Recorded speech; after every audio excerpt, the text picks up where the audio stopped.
Jonathan Rosenthal.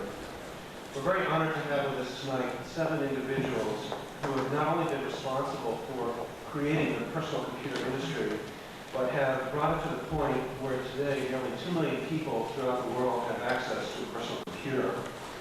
This is in fact the first time that these 7 people have been brought together in one place at one time. And I feel that it's unlikely that there would be 7 other people in the world who could perhaps offer as much insight into where the personal computer is going in the coming years. The format of the forum will be, each panelist will be talking on an aspect of the future of personal computers for 15 minutes. Following which there will be an opportunity for the other panelists to ask questions of the panelist who's just spoken. And if we have time, perhaps we'll be able to take some questions from the audience at the end. Before we start, I think it's very important that we define what we mean by a personal computer. We purposely call this the future of personal computers as opposed to microcomputers, desktop computers, small business computers, or home computers, because we feel that it reflects 3 very important things. First, that a personal computer is a computer that one person uses and controls, that it is inexpensive enough for a person to have his own, whether he owns it or has one in his office, and that it is a tool for home, business, or school.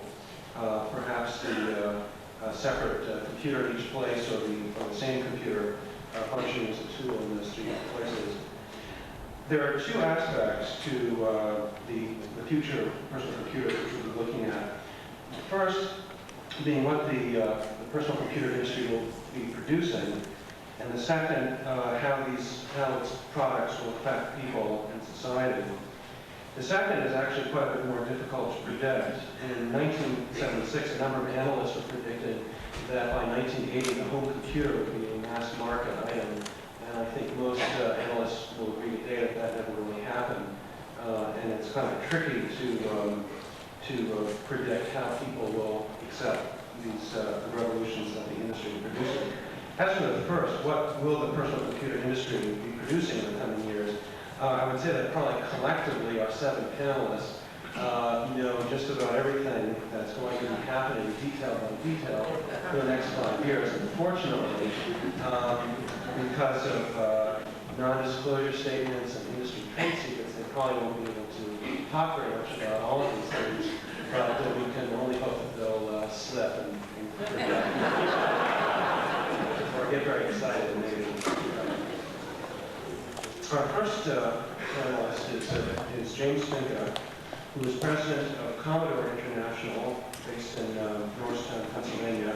Commodore produces the PET, CDM, and VIC personal computers, and has been in a position of leadership in the industry overseas for a number of years, and has recently strengthened its position in the United States market. One of the major developments of Commodore was the introduction of the first full-feature color computer for under $300, the VIC computer. Mr. Finke was appointed president of Commodore in January of 1981. Prior to that, he worked for Digital Data General.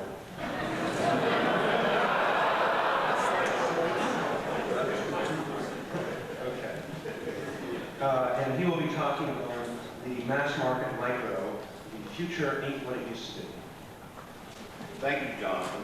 This is an impressive computer program delivered almost on time. I must congratulate the organizers for having done such a good job. I would like to make the first controversial statement. I don't agree with your definition of a personal micro, or personal computer. But other than that, we can be square on most points. I think I've been asked to speak first because our host, Jonathan, really believes that I'm a serious fellow, and that I have the appropriate awe and respect for our joint craft. This industry, personal computers or microcomputers, is one of the most exciting and fastest growing the world has ever seen. It's justifiably excited lots of strange bedfellows, hardware and software manufacturers, designers, big and small companies, all the media, banks, security analysts, and others of that ilk. This year, the personal computer market in the USA is about the same size as the total market for potato chips. If we continue at our annual 50% growth rate, next year, 1982, the personal computer market will be half the size of the pet food market. And plunging into 83, the personal computer market should be creeping up on pantyhose. So, as you can see, Jonathan made a good choice to come to lead off. Let me tell you a story. 20 years ago, back in the dark ages, and I think that may be before you were born.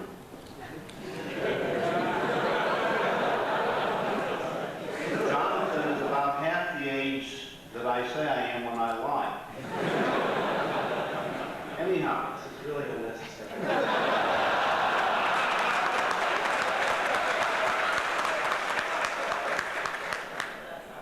I am overawed by the vigor and the strength of the Boston Computer Society, and it's a great company. Some 20 years ago, a team from headquarters of a mainframe manufacturer was visiting the isolated division of the company, and the local production manager was giving a lecture to the visitors and got carried away and said to the visitors that his entire scheduling was on the company's corporate system and was giving him real-time, instantaneous data. A skeptic in the audience who came from corporate MIS, Management Information Systems, said, "How do you do it? I've been trying for months. There's no way to make this mainframe do the things you say." The local manager recognized a kindred spirit, so he took him back into his office and pulled out a tin of 3x5 cards. His secretary, he explained, called the appropriate manufacturing departments twice a day and entered the figures on the cards.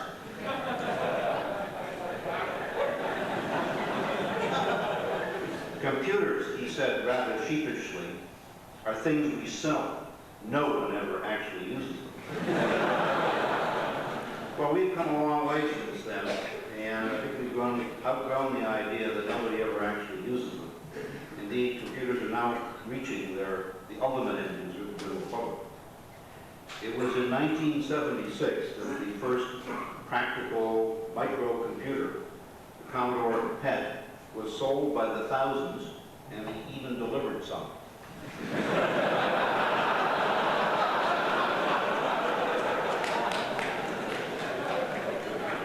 6 years later, that is 1982, there'll be 1 million micros or personal computers shipped and on top of a base of about 1 million.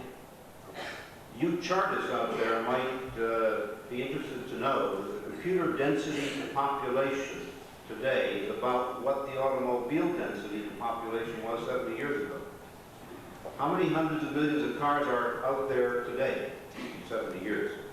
From autos to computers, if we continue at the current rate of growth, it will be about 10 years before there will be 100 million personal computers. Apart from those in business use, will there be 2 in each household? Will the kids be hanging around the used computer lot, hoping for a steal on some 3-year-old number that's still worth scooping up? It could come to that. 100 million computers, why not? There are 88 million households, and there's 2 per garage. There will be a Democratic administration promising that.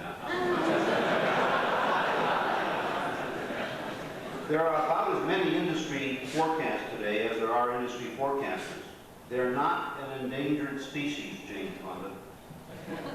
But some of you old codgers out there may remember that Vannevar Bush, back in the late 40s, early 50s, said, and I quote, "There will probably be a need for at least 50 giant brains."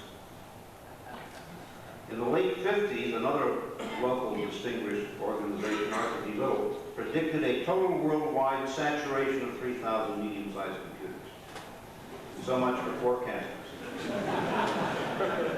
What's the likely installed base for personal computers long term? It's got to be big if IBM is tearing up its entire organization to deal with the product of the future. I'm more impressed with what they're doing in their organization than I was with their product.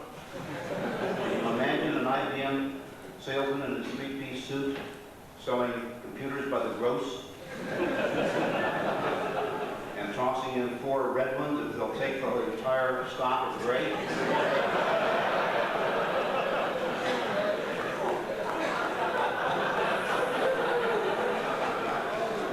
Our situation in this industry is much like the dog that's been chasing a car for years. He's gotten a lot of practice, and now that he's finally caught it, he's got to figure out what to do with it. As a manufacturer, I figure there are 5 issues. First, we have to demystify technology. Second, demonstrate value. Third, stress price performance. Fourth, develop friendly service policy. And I think controversially, I want to stress the role of the dealer. For the past 2 decades, the computers have been a force in our society. We have tended to consecrate and enshrine computers on an altar, hermetically sealed, environmentally controlled, tabernacles as it were, minister to them through a highly paid cult of white-gowned priests. Their responses weren't always timely or useful. Many of us, like the production manager, took what they said, but went back to our offices and went back to the card file box. The priests may have understood the computer, but they didn't understand business. We're all guilty. I mean all of us. In the interest of justifying our own early existence, we made the computer interface an unnecessary and cumbersome mystique. But beware, the MIS manager mentality is still lurking out there. I suspect there are some of you out in this audience. Now it's time to enter the Vatican II of computer technology. Let's come away from the old ways and the old languages and confront the modern age on its own terms. Our vocabulary can be the language of the people. Can't we say storage capacity or equivalent to 100 printed pages rather than kilobytes of disk capacity? Our logic has to be common sense, not Boolean. And we should be looking at our customer as everyman. Secondly, our appeal should demonstrate value for the dollar spent. If we're not doing it already, we'll shortly be competing for home education, information, and the entertainment dollar. I'm talking as a manufacturer. The consumer may be deciding between our computer and a Betamax. Are we prepared for that? Unlike some of the old Swiss watch companies who delayed coming to terms competing with Casio or Seiko for the digital watch business, are we ready to compete with home box office, cable TV, and the Encyclopedia Britannica? It's now nearly 8 o'clock. Where are your children tonight? Are they out playing video games? A couple of years ago, when I challenged the forecasters in this room and on this panel, would you have predicted that Pac-Man and Space Invaders would take on Jerry Farwell, your local police, your local zoning commission, and all of those who are worrying about 7-Eleven stores becoming mini electronic combat zones? You know that this year, 4 billion, 4,000 million that is, 4 times 10 to the 9th. Anybody here from MIT? I said 4,000 million to the Englishman on the panel because that's different than our billion. That's more than all the money spent this year on professional sports. Think about that, on electronic games, $1 billion. The personal computer is making it as entertainment and creating problems that forecasters never even dreamed of. Third, we have to make a virtual price performance. Would you like to know the difference between selling a $300K mainframe to a Fortune 500 company and selling a $3,000 machine to a neighbor? The guy next door is spending his own money. It's his money. He earned it. He watches his bank balance diminish when he writes you the check. If it doesn't work to his satisfaction, you'll find it shoved into your mailbox. Or worse.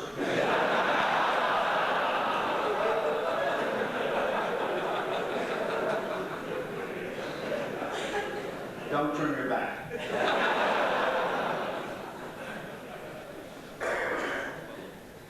Henry Ford never fancied himself a great inventor or a technological genius. He was a master mechanic who understood mass production at low cost. He wanted to produce a quality, price, performance product. Sell it, let the market tell him what what it wanted on next year's model. Remember the line that we used to hear about any color you want so long as it's black? That was fine until the market told it was time to change. And then there came a rainbow of colors.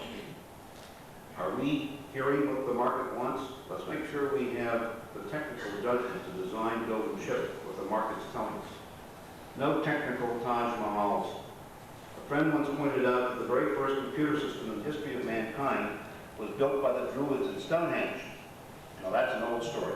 He felt that the Druids didn't die out, they just went bankrupt trying to debug the operating software.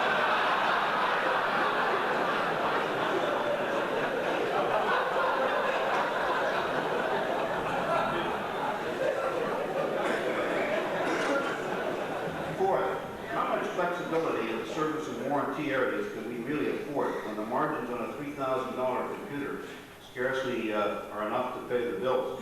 We have to develop a meaningful service plan so that in a rare instance, when one of our little jewels goes bump in the night, we're not telling the customer, bring it back to the shop, but instead, over the phone, yes ma'am, my remote diagnostics tells me your computer's fragilicator isn't feeling well. So just switch that little premise on its backside. Okay? Great. Why not remote diagnostics with the next micro or the next computer that comes out? It's completely feasible. Speaking of flexibility, let's watch our terms and conditions of sale. The guy who has just spent $3,000 of his own hard-earned money, let's not use a fitness for use provision as an excuse not to make the damn thing work. You've got to do better than that. Fifth, and I believe most important, the under-esteemed computer dealer. He's where the action is. If the prospect wants to play games with the machine, that's one thing. But if he expects a personal computer to really save him time and money, he really has to get involved. And when I say he, I mean both parties, both the dealer and the individual buying. If he wants to run his business on it, the dealer's added value in many respects will exceed and be more important than the hardware or the software. Do you agree that at this point, it's the dealer's salesman who makes the difference? If you're a buyer, or if you're designing hardware or developing software, your business, your career, your future is on the line. It's in his hands. I won't sing a song to that, but it's in his hands. Like the dog who finally caught up with the car, we have recognized our microcomputer revolution, but where is it taking us? The personal computer of the future. What will it look like? What will it do? What will it cost? We all tend to make our predictions based on who we are and what we know today. So a small caution as I work swiftly towards a conclusion. The future ain't what it used to be. 10 years ago, who forecast OPEC? The escalation of energy costs, inflation, a 20% interest rate. 10 years ago, who forecast Muslim nationalism? 10 years ago, who stood up at a forum like this, a solid state forum or a computer forum, and saw a microprocessor revolution in his crystal ball, or a microprocessor is the greatest thing in the way of a babysitter that the world has ever seen. And all of these issues weigh very heavily on all of us today, both as beneficiaries and victims. You can't think of three more important issues: the Muslim nationalism, the rise in energy costs, and the impact of the microprocessor on how our lives are going to be affected in the next 2 decades. Remember the first electronic calculator in the 60s? The box about so big, so wide, so high, maybe $1,000. In its own particular case, almost as big as a typewriter, down to a calculator about so big as a business card, that salesmen today have their business cards printed on the back of a calculator this size and give them away. Maybe that's where we're going. Maybe the basic personal computer will be a giveaway of the 1990s, and we'll only charge for application modules or super disks and letter quality printers. I would hate to be talking to my shareholders in these terms.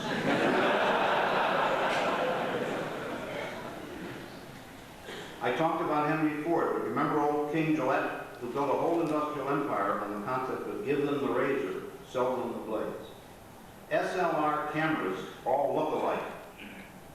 astute marketing and selling and merchandising make the difference? Is that the way the hardware is going? Will a computer dealer be selling hardware as a commodity? His creative contribution will be providing shelf space, carrying the receivable, marrying the hardware and the software, providing the training, the service, the after-sales capability of upgrading and so on. Forecasting a revolution is a tough job. You'll notice I didn't do it. The 6 distinguished engineers, entrepreneurs, and managers who are following me have a terrific challenge, telling what could be. Yes, they're having fun, I assume. I think they must be if they're sharing the same craft we all are.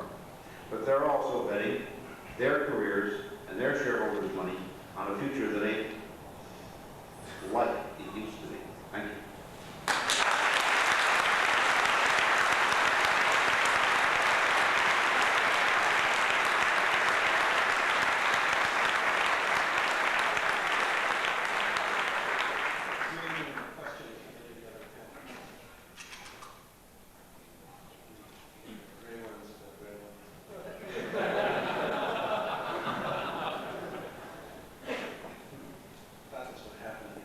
Anyone in the audience have a question for?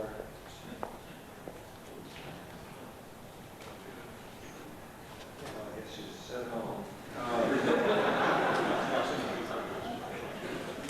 If you were to go downstairs at the computer show here and pick up any personal computer you happen to see, the chances are probably 99 in 100 that this computer uses Microsoft Basic.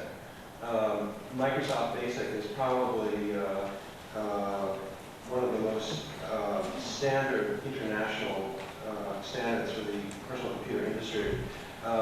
It's used by virtually every major personal computer on sale throughout the world. Microsoft Basic was developed by Bill Gates when he was 18 years old, which I think is a perfectly legitimate age.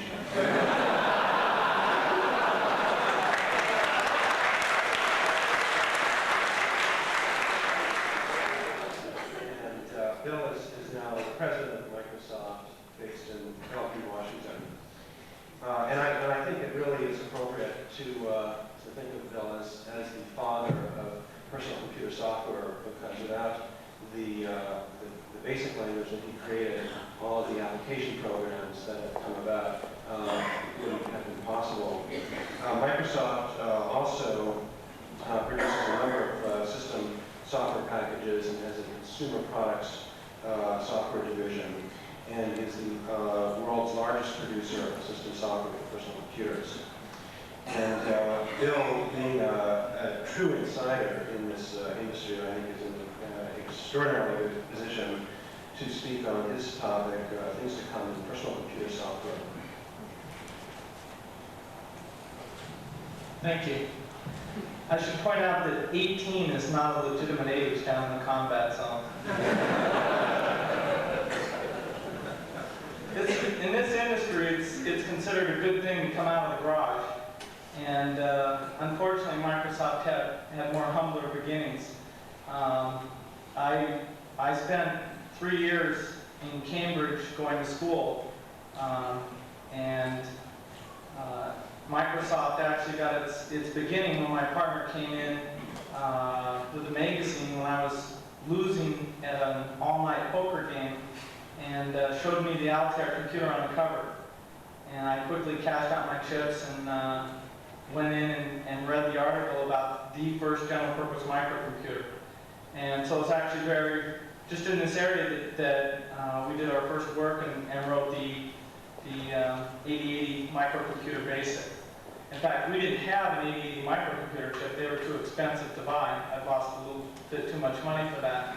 But we wrote a simulator and emulated the package before we'd ever actually seen one. And it was only when we demonstrated the product for the first time it ran on the 8080. Well, we've had already a few good jokes at the expense of software tonight, and that's a good thing. Software brings the good with the bad, bad with the good. It's really the thing that I would say defines a personal computer. Of course, everybody feels that the universe rotates around them, but I think I'll point out some evidence to justify my point of view that things really do rotate around what we're providing through software today. In fact, if you look at a computer without any software, it's pretty boring. Typically, the screen is dead, and if you hit the keys, nothing happens. So we really need software. In fact, software is a form of magic. Software brings the machine alive, it makes it play decathlon, and software actually allows a personal computer to do things that are unexpected. In fact, the key spirit of personal computers is the unexpected. Hopefully, someone who programmed it expected. Personal computer is exciting because of the amount of freedom you have when you use it, the variety of things that you can do. Nobody can afford to produce a machine for keeping bowling league scores, and yet a personal computer with the appropriate software is a darn effective tool for keeping bowling league scores. And you can choose exactly what you want to do, no matter what type of collection or weird pursuit you want to follow. The freedom that software provides allows you to choose to do that. And it's the feedback and the excitement of software that led me to work in the personal computer area. In fact, if you're programming, it's actually by creating software that you get the excitement and freedom. A dramatic example of the value of software is also here in the backyard of Boston, which is a company called Wayne. They have a product which, from a pure hardware point of view, is not very unique. In fact, there's quite a variety of metal boxes with microcomputers and a little bit of memory in them. And in their case, they put a label on the front that says word processor, and actually put in that machine some software that makes it reasonably easy to use for people who want to prepare letters. And why is it that people are willing to pay money for that machine? They have a $300 million a year business. It's strictly because they put the right software inside the machine. Of course, software, being so magical, often gets abused. In fact, the economics of software make it highly unusual. The most difficult thing in a software package is creating it. It's the fixed cost of coming up with the idea, writing it, debugging it, getting the documentation done. And once you've done all those things, it's actually quite reasonably simple to get it out and sell it to people. And so on the margin, it's a very low-cost item. In fact, sometimes when it's ripped off, it's no cost at all. But there's simply no concrete way of measuring the utility value of a piece of software. If I look through one of the magazines today, I'll see all sorts of outrageous claims about what will happen if I send $3 away to some P.O. box. And yet there's no measure that people can put in their ads if they actually have one of these software packages that really do perform. And so it's an area where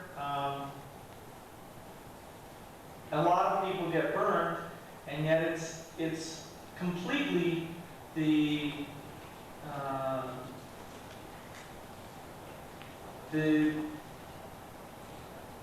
there is no way that we can regulate how software is sold and limit this type of abuse. And I think there's some things that are going to happen as the software state-of-the-art advances that'll reduce somewhat the amount of uncertainty someone has as they go into buying one of these packages. Let me talk a little bit about what's going on right now. Software does break down into various categories. Of course, there's, at the lowest level of the machine, you have the operating system. The most popular operating system today is a very popular sort of de facto standard package called CP/M. It's actually very low level, but it gives a degree of compatibility that allows people to run programs across a wide variety of machines. In fact, even programs written in 88 machine language can be exchanged from system to system. At the next level above the operating system, you have the language. My company's primary role in the microcomputer software market has been to provide languages, BASIC, Fortran, COBOL. Even someday we'll get our Pascal out. But, and there's even more languages, Ada, Forth, C. In fact, there's a book by Gene Salmon that goes through about 300 different languages. I think the microcomputer world has recreated every single one of those and is in the process of creating even more. And finally, at the lowest level of software, we have the application. Most of the activity and most of the desire of the end user is to work together with the application, whether it be word processing, payroll, planning, applications, or anything of that kind. And it's only through necessity that most end users get dragged into understanding about languages or operating systems, or even to think of the layer below that, which is the specific hardware that runs inside the machine. And yet, because of the dynamics of the marketplace, it's important for people to understand all these different elements. In fact, today at the show, as I was walking around, there are a number of people who didn't, who hasn't been communicated to that programs written in high-level languages are actually transportable from machine to machine. The biggest trend today, the biggest event taking place is that there's a transition from the 8-bit micros to the 16-bit micros. What I mean by an 8-bit micro is an 8080 or a Z80 or 6502. These are the microcomputer units that are in the case of the 6502, the Apple, or 8080, Z80, most of the CPM type machines, or the TRS-80 class machines. But there's now a move afoot to upgrade those to the 16-bit micros. And right now, the 16-bit micros are primarily simply chips made by semiconductor companies. The 8086 from Intel, the Z8000 from Zilog, and the 68000 from Motorola. And once again, since the chip is so removed from what the end user really wants to do, we have to ask, why should he care? Why should he go in and ask for this particular thing? Well, unfortunately, the answer is somewhat complex, and it has to do with the intermediate layers between the application and the microcomputer, which are these layers of software. The 16-bit microcomputer really does provide a level of capability which will create a stable base for developing advanced software. Unfortunately, there are some limitations in present machines as far as how much memory you can put into them and how fast they'll go. And it's somewhat below the threshold that allows us to make the machine extremely easy to use. By and large, one of the fundamental rules of the industry is that we promise that computers will be easy to use, and you just go home and open up the box and you'll have all sorts of fun doing your home budgeting. Well, all the work that goes on in the industry is really to fulfill that promise. It's not really true. And it'll take years of work by all the companies here and others to make that into an actual reality. And some of the things that are going to allow that to become true, to allow me to tell my mother to go buy a personal computer, which I hesitate to do at this stage, is through the power of these advanced microcomputers. It's not that people want to sit down and program on a machine, it's that they want a way of working with the machine that is substantially different than from what you have today. The primary way to use the machine today is to understand strings and numbers, and if you really want to use the machine, bits and bytes and everything that's inside. Well, by having an additional level of power, we can eliminate the need for the user to get down to that level. And I'll go into some of those instances. Unfortunately, this transition up to the 16-bit micros, which is just starting to take place in terms of design of machines. In fact, it's the only major machine today that's based on one of these class of processors is the most recently introduced IBM personal computer. Unfortunately, this transition does cause some problem in software compatibility.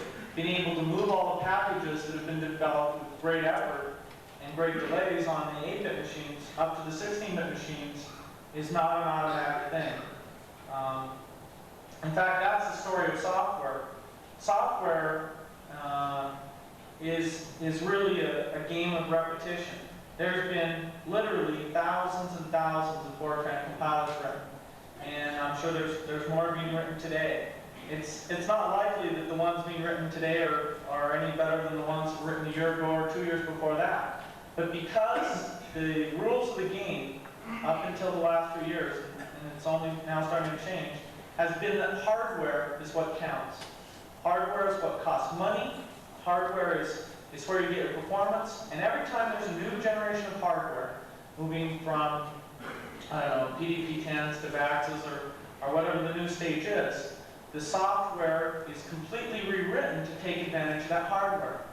Now, fortunately, in terms of the most low-level hardware, the microcomputer itself, we're reaching a stable level where we can start to build and develop more and more tools. The fact that there's an unstable base where the hardware changes makes people adverse to investing in good tools and really building up the appropriate level of software.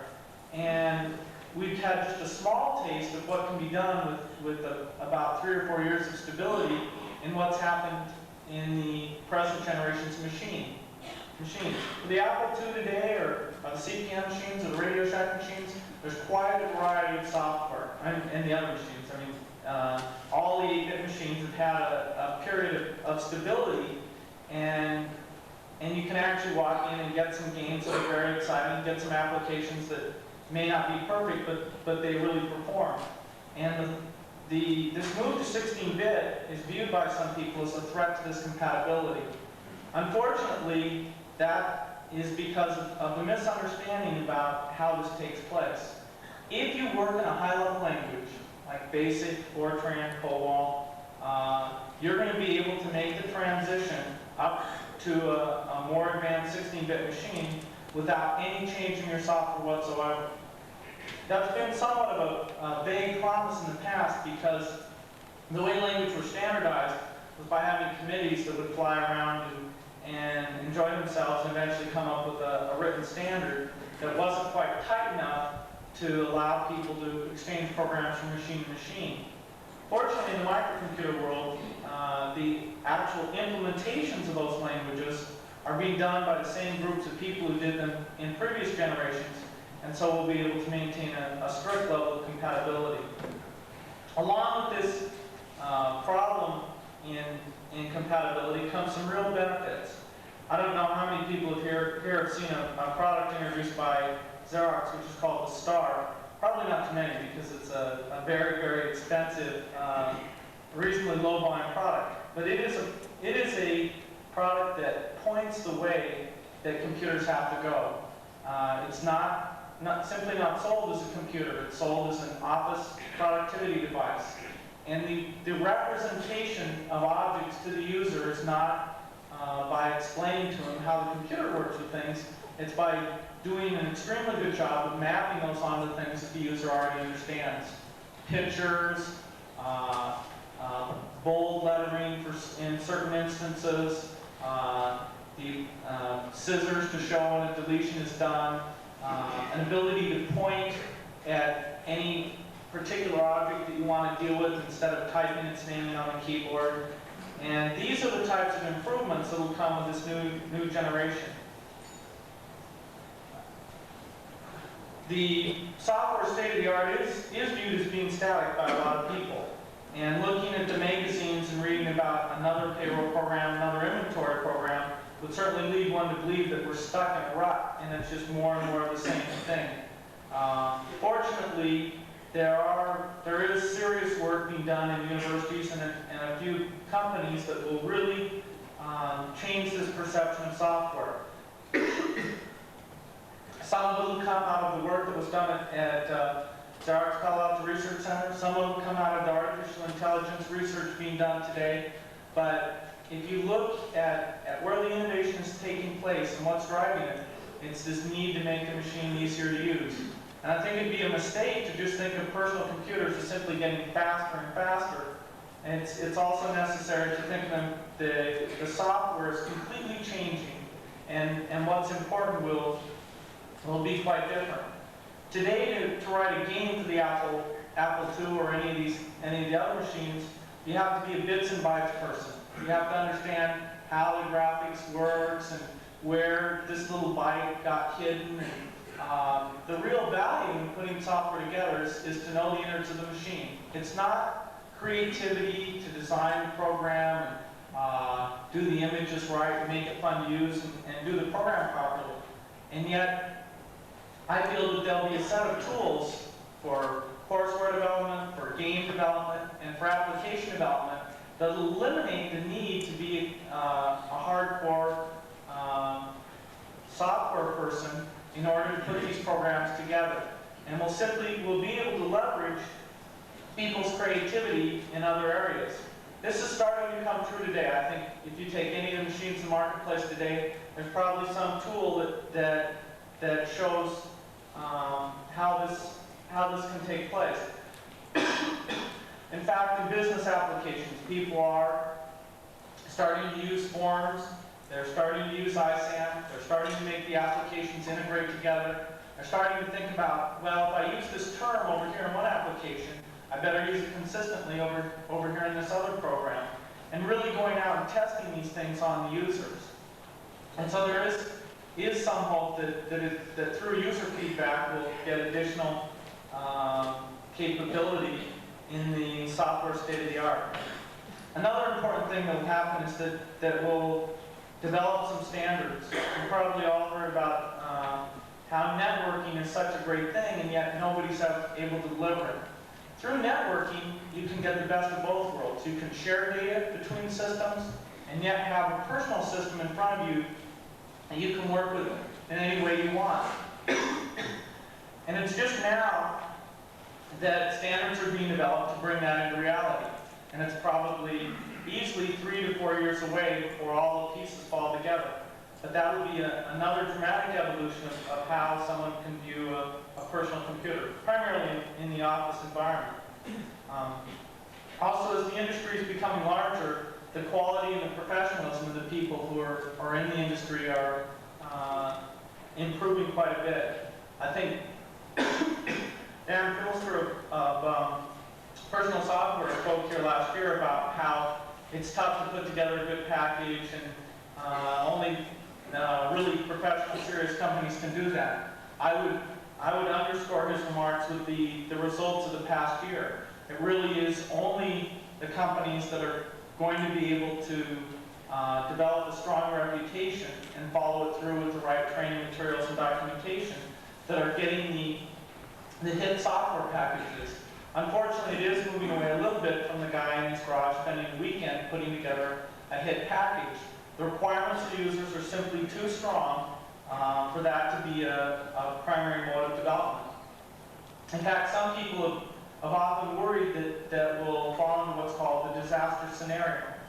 If you look at the amount of software that has to be written for a computer, it's remained fairly constant since computers first started being used. In other words, as the number of installations have grown, the number of programmers have grown right along with it. And so it's had a constant ratio. Now that we're looking at having millions and millions of installations, people wonder if this means that everyone will have to be turned into a programmer. Fortunately, through the use of tools and standards, I don't feel that this will occur. In fact, once a good word processing program is written, it's quite clear that it can run on a wide variety of machines. And so as time goes on, we'll see this stability and additional quality leading to a very healthy improvement in the types of software that really define the value of the personal computer. And this is what will allow us to get out to a whole new class of users than we do today. Thank you.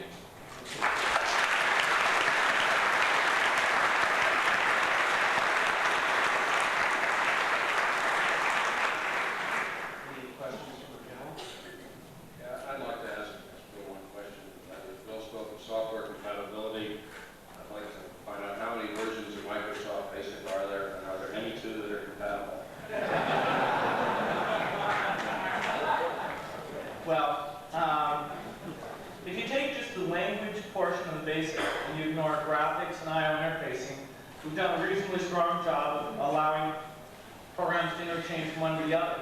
Unfortunately, when we first started out, graphics and cassette and cursor positioning and video attributes and things like that were fairly undeveloped and have changed quite a bit over time. So if you look into those areas of our basic, and I think of anybody else's tools, unfortunately there's not strict compatibility. I mean, compatibility is a blessing and a curse as well, because if you stay totally compatible, you're going to constrain yourself in the future.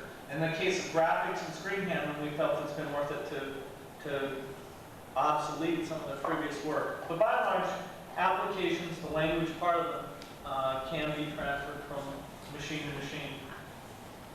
Thank you. The opinions on the home computer market are widely varied, ranging from people who feel that the home computer market is gradually evolving to another extreme that the home computer doesn't exist and that it never will exist. But Atari is one company that believes and has made a commitment to believe that Americans are becoming interested in having a computer in their homes. Atari as a company has probably done more to make an impact on American culture than perhaps any other phenomenon in the last few years. They created the video game revolution in 1972 when they introduced Pong, and have recently brought out such developments as Asteroid and Missile Command, which I'm sure you're familiar with. And in 1979, Atari introduced the Atari 400 and 800 line of personal computers. Roger Battisher, the president of Atari, had planned to be here tonight. Unfortunately, he had something that came up just this morning. And Peter Rosenthal, who is director of business planning and development, will be taking his place. And he will be talking on the home computer of the future. Thank you, Jonathan.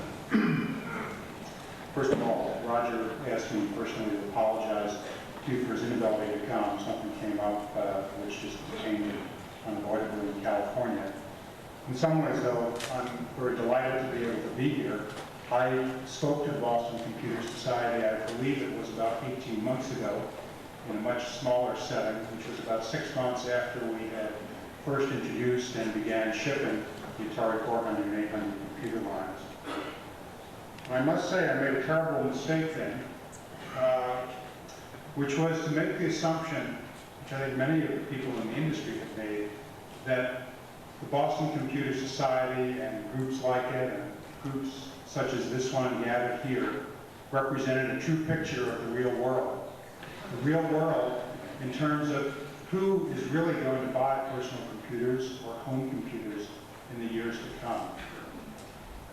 And not only was I guilty of that mistake, I think that it took probably another 6 to 10 months for us at Atari to recognize that this is not a typical group. Your interests, your level of education, your skills do not match the U.S. or the world demographics in many, many respects. And I think it's the recognition of that which also has led us to think when someone asks, what is the most successful application of home computers or personal computers today? And try and think what have been the most popular best-selling programs. And we, of course, think of things like Microsoft Basic and VisiCalc, which I guess I recently read has sold something like 150,000 copies. And it took a long time to realize that, in reality, probably the most successful is Space Invaders, which has sold well over 2.5 million copies in the past 2 years. I just make that point because I think that we tend, even within Atari, to say, well, what's on our development plate in the way of software? We've got applications and then we have games. And in reality, of course, especially from the viewpoint of a software developer, a game is certainly a very legitimate application. When Roger spoke to Ben Rosen's seminar on the personal computer about 4 or 5 months ago, when Ben introduced him, he made the comment that this was the first time since he'd been holding those seminars that not only had he been able to get somebody to talk on the topic of the home computer, but he had actually gotten a volunteer, which was Roger. I guess I would say that over the past 4 months, we have taken the home computer out of the closet. We really have changed the name, first of all, of our division to the Home Computer Division of Atari. And we've recognized through a number of both product development activities and marketing activities that there are very rapid changes taking place in the home computer marketplace.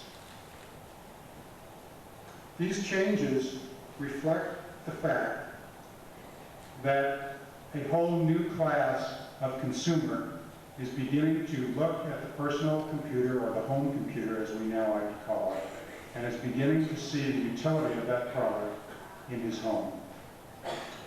I think a number of the key events of this year that have helped to make that happen have been, among other things, a whole new pricing tier established for home computers.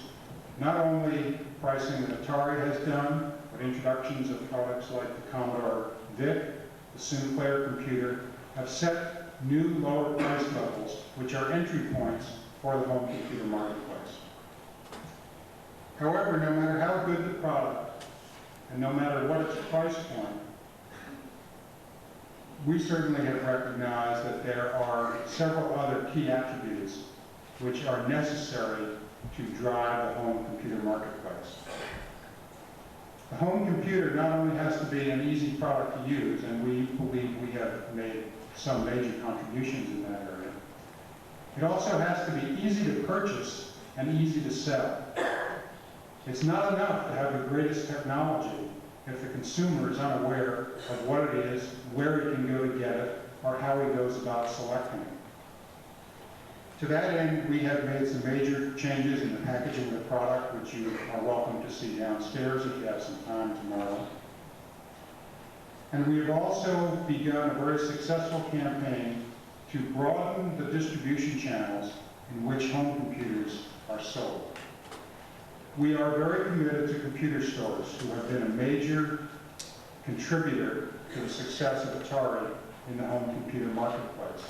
But we also recognize that the mass market does not today traditionally shop in computer stores, that there are many other types of retail outlets which you and I visit with some regularity, such as Sears and Penny's and video stores and electronic accessory stores and first-run department stores, which need to be able to carry products like the home computer to reach the kinds of markets that ultimately we want to achieve. And because of the repackaging of our product, because of the point-of-sale materials that have developed, these retailers have begun to find it easy to sell this type of product. Now, the product may well sit in these stores, but if the consumer doesn't know that it's there, it doesn't do very much good. And we have this year launched our first television advertising campaign for the home computer in several major metropolitan markets. I think many of the other gentlemen sitting on this panel will be major contributors to a national television campaign which will appear within the calendar year 1981, which will significantly raise the level of awareness of the American public to the availability of personal computers, what they are, what they can do, and where they can purchase them. I don't believe any one company alone can accomplish that feat, but it's our understanding that there will be major television advertising campaigns, I believe, by almost every one of the panelists, certainly every panelist who represents a hardware manufacturer. Those are some of the traits which we think are going to be necessary to drive the home computer marketplace. Now, I was asked to talk about the future of home computers. I've really been talking about the present. I wasn't sure from the title of this talk whether the future was tomorrow or next year or 10 years from now. I think it's very hard, as Jim Finke said, to try and project where this is going 10 years out. I think if we can successfully predict next year, we may be doing well. Let me talk about a few of the subjects that we think are critical in driving the home computer marketplace to even greater heights. We see a very strong synergy between the home computer hardware marketplace and the development of electronic services. Let me just tell you a few examples of what we believe constitute the category of electronic services. Certainly things like electronic mail, home banking, teleshopping, reservation services, classified ads, online games, software distribution, software rental, all, from our standpoint, fall within the category of electronic services. I forgot to mention probably the most visible aspect of that, which is delivery of information. The home computer marketplace and the development of effective electronic services are very closely interrelated in our view. Neither of those products, in our belief, can come close to realizing their potential without the success of the other. As you are probably aware, and I think it was alluded to earlier, less than 1% of U.S. households today have personal or home computers. What we have noticed is a very dramatic change within 1981 in the characteristics of the primary purchaser of personal computers. In classical marketing terms, the first purchasers are generally referred to as the innovators. They buy the product not necessarily so much for what it can do for them, but out of an innate curiosity about the technology, about what they might be able to do with it. They might be the early kit builders in the hi-fi era. And the second major phase of consumer product evolution is the early adopters, people who begin as the next wave of buyers to begin to ask questions like, what can it do for me? How much does it cost? What other products are competing with it for my dollar?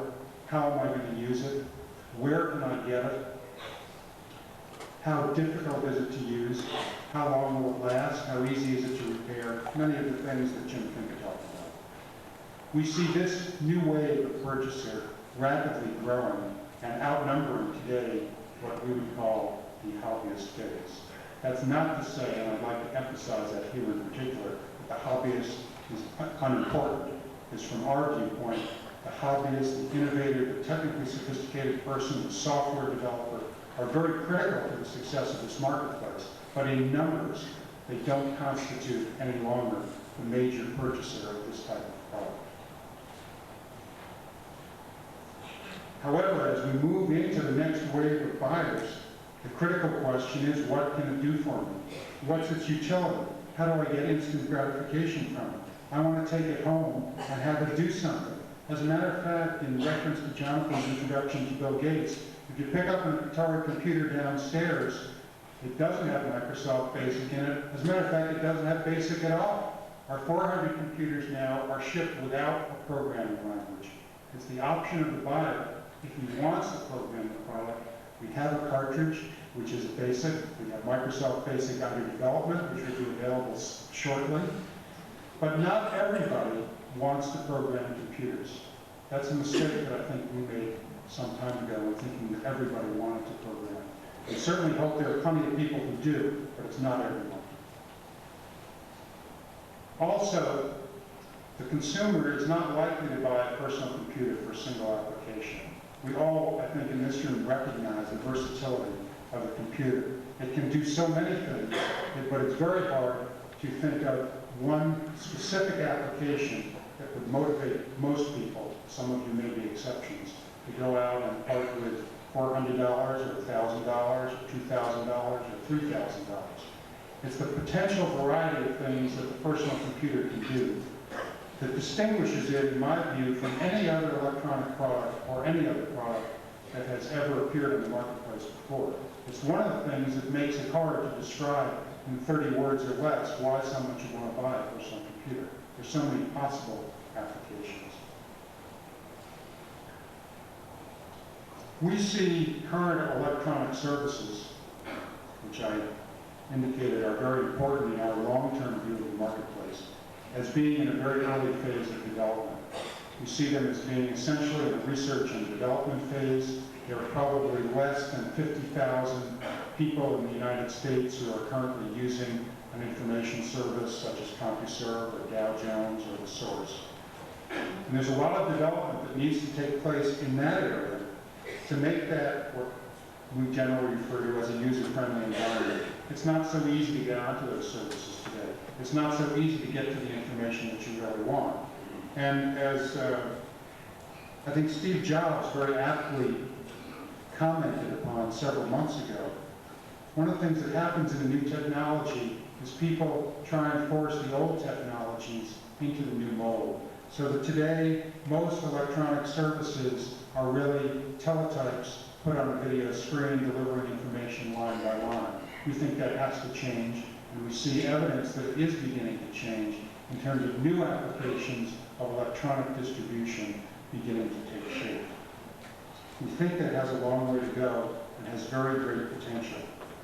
It also faces exactly the same problem that we see both in some historical industries and some of the newly evolving ones. In the color television industry, for that industry to reach significant market penetration, the question was, well, how many hours a day are being broadcast in color signals? And the broadcaster was asking the question, why should I broadcast a color television program when there are only 1% penetrations of color television receivers? It's the chicken and egg problem, which is faced today in several other new industries, among them the video disc industry. Why produce software when there are so few video discs out there? Why buy a video disc if there's no software to run on them? Similar thing we think is going to happen, for example, in the digital audio field. How many people are going to be making digital audio recordings when there are so few digital audio playback devices available? Somebody has to take a giant step and step out there and say, we're going to make these things happen together. We think that has to happen in the electronic services industry as well.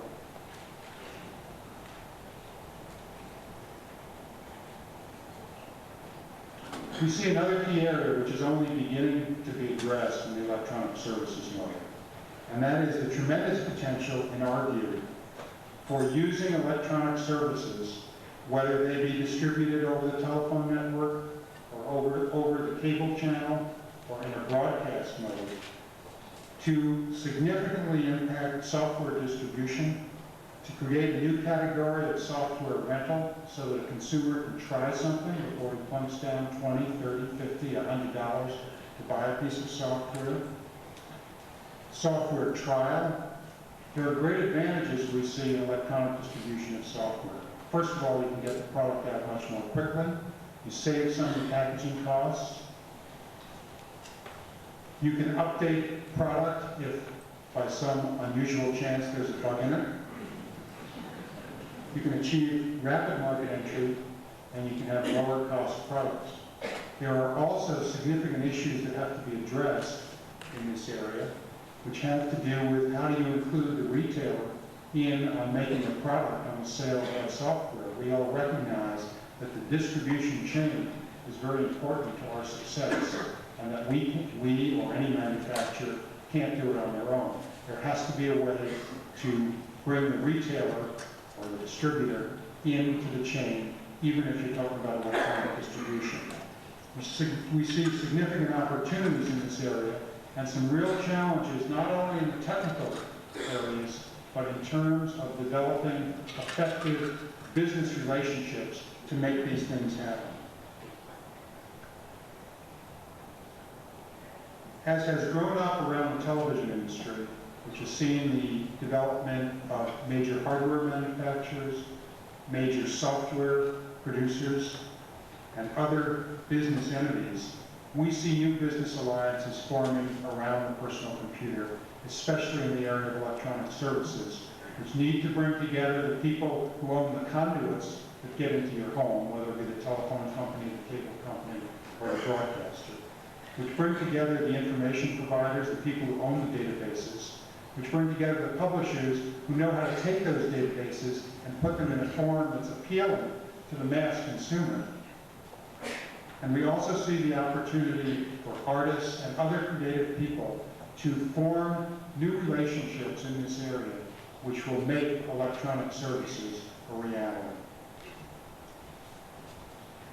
I'm going to wrap up now in just 1 or 2 minutes, but let me summarize where, from Atari's vantage point, we see the industry going. And I should comment that I was in New York, and we'll go back there tomorrow, where I'm participating in a seminar entitled The Home of the Future. And as part of that discussion, we have dealt with some of the issues that I'm talking about today.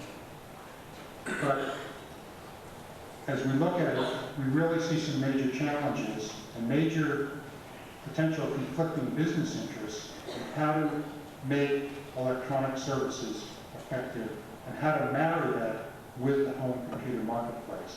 The scenario that can be painted, which is, from our viewpoint, a very unattractive one, is that in 1990, on top of the television set will be 20 different hardware devices, each one dedicated to a unique function. One will be the cable converter, and one will be the video disc player, and one will be the videotape recorder, and one will be the smart telephone. That does not appear to be a very attractive scenario from our viewpoint. First of all, there's not that much room on top of the television. Aside from that, we think there will be ways to integrate many of these functions. We think, of course, that our view of the world and of the marketplace is undoubtedly colored by the environment in which we find ourselves. We think entertainment is a very significant part of the home computer industry. It's certainly not the only part. But if you scan any of the magazines which rank software sales for any computer, whether it be the Atari, the Apple, or whatever, you will always find that entertainment software occupies a significant percentage of the software sales. We think that will continue. We think the American public in particular and the world at large spends a lot of money on entertainment, whether it be video games, movies, cable television, whatever. We think entertainment has a legitimate place in the home computer marketplace. We also see the need for great innovation in making that other category, the application, more attractive, more appealing, easier to do. We don't have all the answers. We hope that some of you will help us find the answers to those problems. We think we stand at the beginning of a major revolution which is going to bring together new forces that previously have not had to cooperate in making a successful product. We are very anxious to participate with other people in making that happen. Thank you.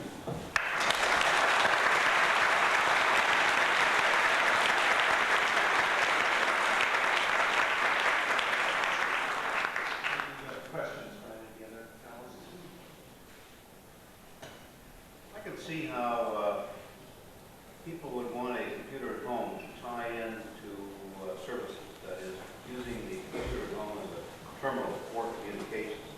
I don't understand what people would want to do with a computer at home, unless they were doing computer-aided design at home or something like that, which is unlikely. Can you give me some examples of what real computing would be at home? You're really using the effective power of the microprocessor. We see some of those applications as being, for example, simple transaction services where someone can go into their bank account and transfer money, check their bank balance for things like that. Now, we think that's a very, very small percentage of the application potential. We see other applications which fall in the area of interactive games, online games, where you could, for example, play bridge with 3 partners at remote locations. Those are some examples of the kinds of things that we see in the electronic services area as being very important. We see classified advertising. If you're looking for a job, it would be much nicer to be able to identify the job that you want and be able to cull the appropriate ads from 30 different newspapers rather than having to go out and buy 10 or 15 or 23. Those are some of the things that we see. I want to interject a comment here because I know many of you probably expected to hear a grandiose statement like there is no future of personal computers or something to this effect. And I want to suggest that you should be very wary of the these kinds of statements. Last year on our panel, we had Adam Osborne, who predicted that the coming year would be one of terrible chaos in computer hardware and great stability in software. And of course, the coming year brought the Osborne One computer, which don't think produced the degree of chaos that you might have had the impression had you attended the forum last year. The other thing to keep in mind is that major milestones in the microcomputer industry there's really not been a single one that has substantially and suddenly altered the nature of the whole business. And I think, for example, with VisiCal, which was a major revolution in the software aspect of personal computers, was not a sudden revolution, but sort of a beginning of an evolution, which is still continuing. So keep that in mind if you're wondering why you don't hear about a major breakthrough. The other thing I have to interject is that the rest of you are going to have about 5 minutes. In 1978, there were about 500 places across, in the United States where you could buy a personal computer. In 1979, there were about 8,500 places you could buy a personal computer. The main thing that happened between 1978 and 1979 was that Radio Shack introduced the TRS-80 microcomputer, and with it introduced 8,000 more places where you could buy this piece of equipment. And as a result, Radio Shack has had a very substantial impact, and really, I think more so than people realize, in popularizing the personal computer, because they brought it into so many different neighborhoods and communities around the country and around the world. Radio Shack produces the Model 2, Model 3, color computer, and TRS-80 pocket computers. Jon Shirley is Vice President of Computer Merchandising at Radio Shack and has held various positions with the company since 1958. He will be giving the business perspective of personal computers in his talk, Personal Computers in the Office of the Future. Thank you, Jonathan. I'm very pleased to have this opportunity to return to Boston. It's across the river where I became a college dropout, which seems to have some respectability in this industry. It was also in Boston when I joined Radio Shack, which I could give it the year because it was obviously before Jonathan or Bill Gates was born. We were on Commonwealth Avenue at that time, and we were fondly known locally as the Nagasaki hardware store.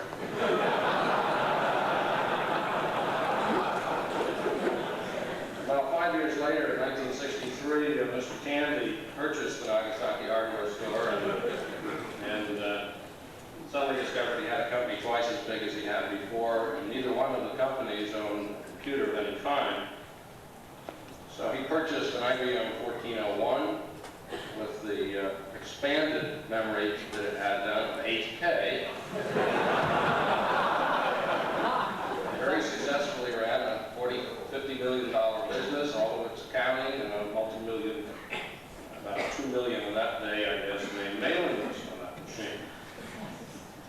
Today, I think we are an office of the future because we have literally hundreds of computers in our plants and in our offices, in addition to a very much larger IBM and several of the tandem nonstops that we use in our remote warehousing. And while you might expect that of someone in the business, I think what makes us a little unique is that most of those computers have been placed in the offices by our data processing department, despite the fact that they all grew up in the batch processing traditional environment. I think the driving force behind this application of our own computers by our data processing people is and the realization by them that there were a lot of requests they were getting for computer time that were not cost justified. They weren't cost justified in programming time or in machine processing time when you're talking about a multi-million-dollar mainframe. So we passed through batch data processing and spent a couple of years with distributed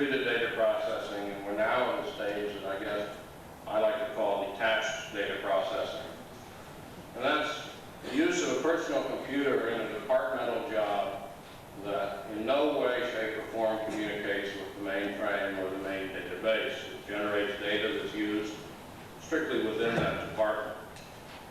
In supporting this effort, we actually have a staff of programmers in our data processing department who do only the coding of in-house TRS-80 applications. Plus, we use a lot of our own standard software like word processing, VisiCalc, and so forth. We're currently working on an enormous project, our biggest yet. We're going to put a TRS-80 disk system in every one of the 4,000 stores that we own in the United States. We started doing this on a test basis last spring, where we put a Model 3 disk system, a printer, and a modem in the store. And the store transmits over a packet switching network daily sales information, orders, payroll, other items, down to our big mother in Fort Worth on a daily basis. Test is over, it's proved the concept, and we're implementing it nationwide just as soon as we can, which means after the Christmas rush is over.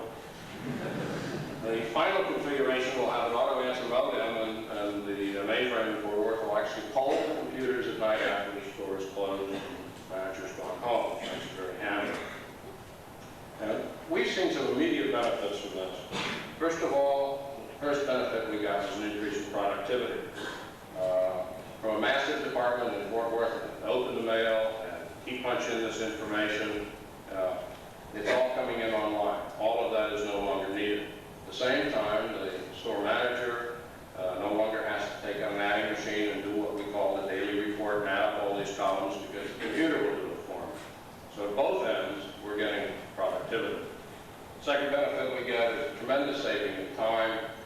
We're freed totally from the U.S. Postal Service, and that's a wonderful thing to be free of.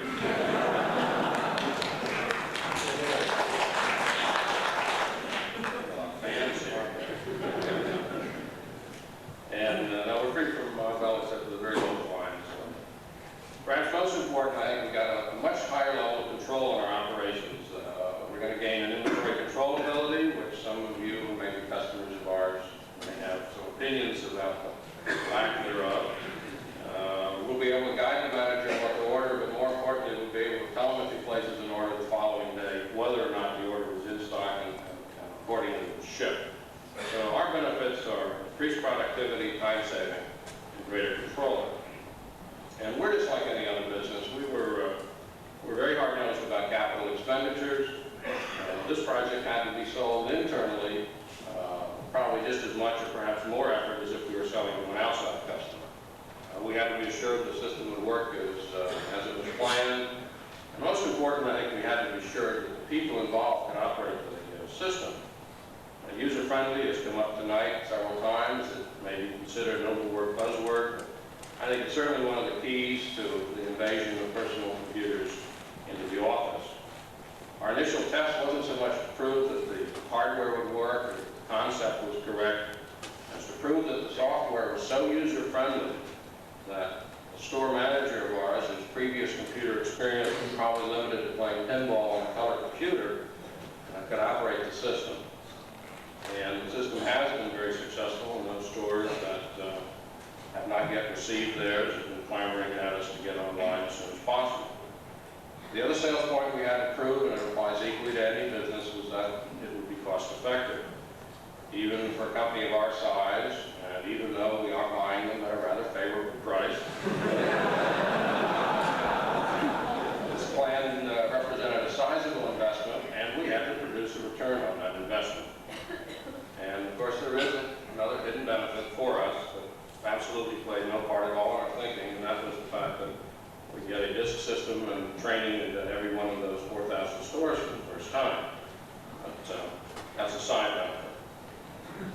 All of the benefits and justifications that cause our use of personal computers internally, I think, apply equally to all businesses, large and small.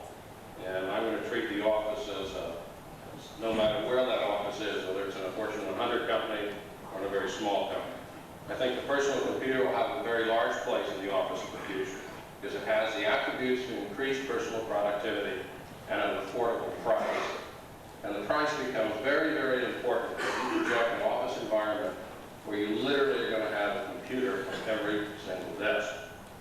The cost of a general purpose workstation, which is what a personal computer can be, has to bear a direct relationship with the potential realized savings and increased productivity.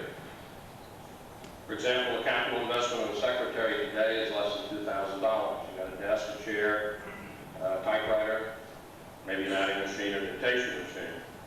If you consider replacing that typewriter with a word processor, it costs more than the annual salary of that secretary. You'll never be able to cost justify it because the word processor will be obsolete before you gain enough productivity to pay for it.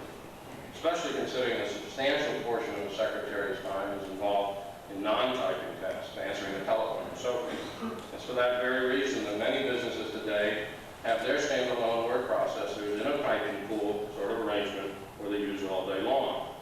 But if you replace the typewriter with a workstation that costs in the $3,000 to $4,000 range, it's not only a word processor that can do electronic filing, electronic mail, and other tasks, you can realize a sufficient gain in productivity to justify the cost. A personal computer can be that workstation. At the manager level, productivity increase of only 10% at a much higher salary level can justify a workstation of that price much faster. And it's at this level today that the greatest inroads into the office have been made by the personal computer. A lot of machines have been purchased to run VisiCalc, often with the manager's own money.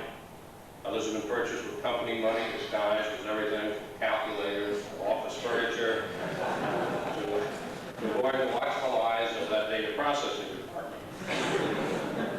And I think it's this large market that's being eyed by the traditional computer companies and newcomers to office automation like Xerox. Small business is another area where small business is also an area where personal computers are starting to have a pretty good influx. Cost justification here is direct because you're often replacing an outside service with a direct cost with an inside personal computer. But the flexibility of the personal computer, not just to do accounting and inventory control, but the reason that small businesses are buying them, in my opinion, is that they also have the ability to do word processing, to do VisiCalc tasks, to do electronic filing, and even to let the guy who runs the company access Dow Jones at night to find out what his portfolio is doing. It's this broad range of applications that I think are the key to getting them in. In addition to those groups, every company is full of paper pushers. There are legions of them.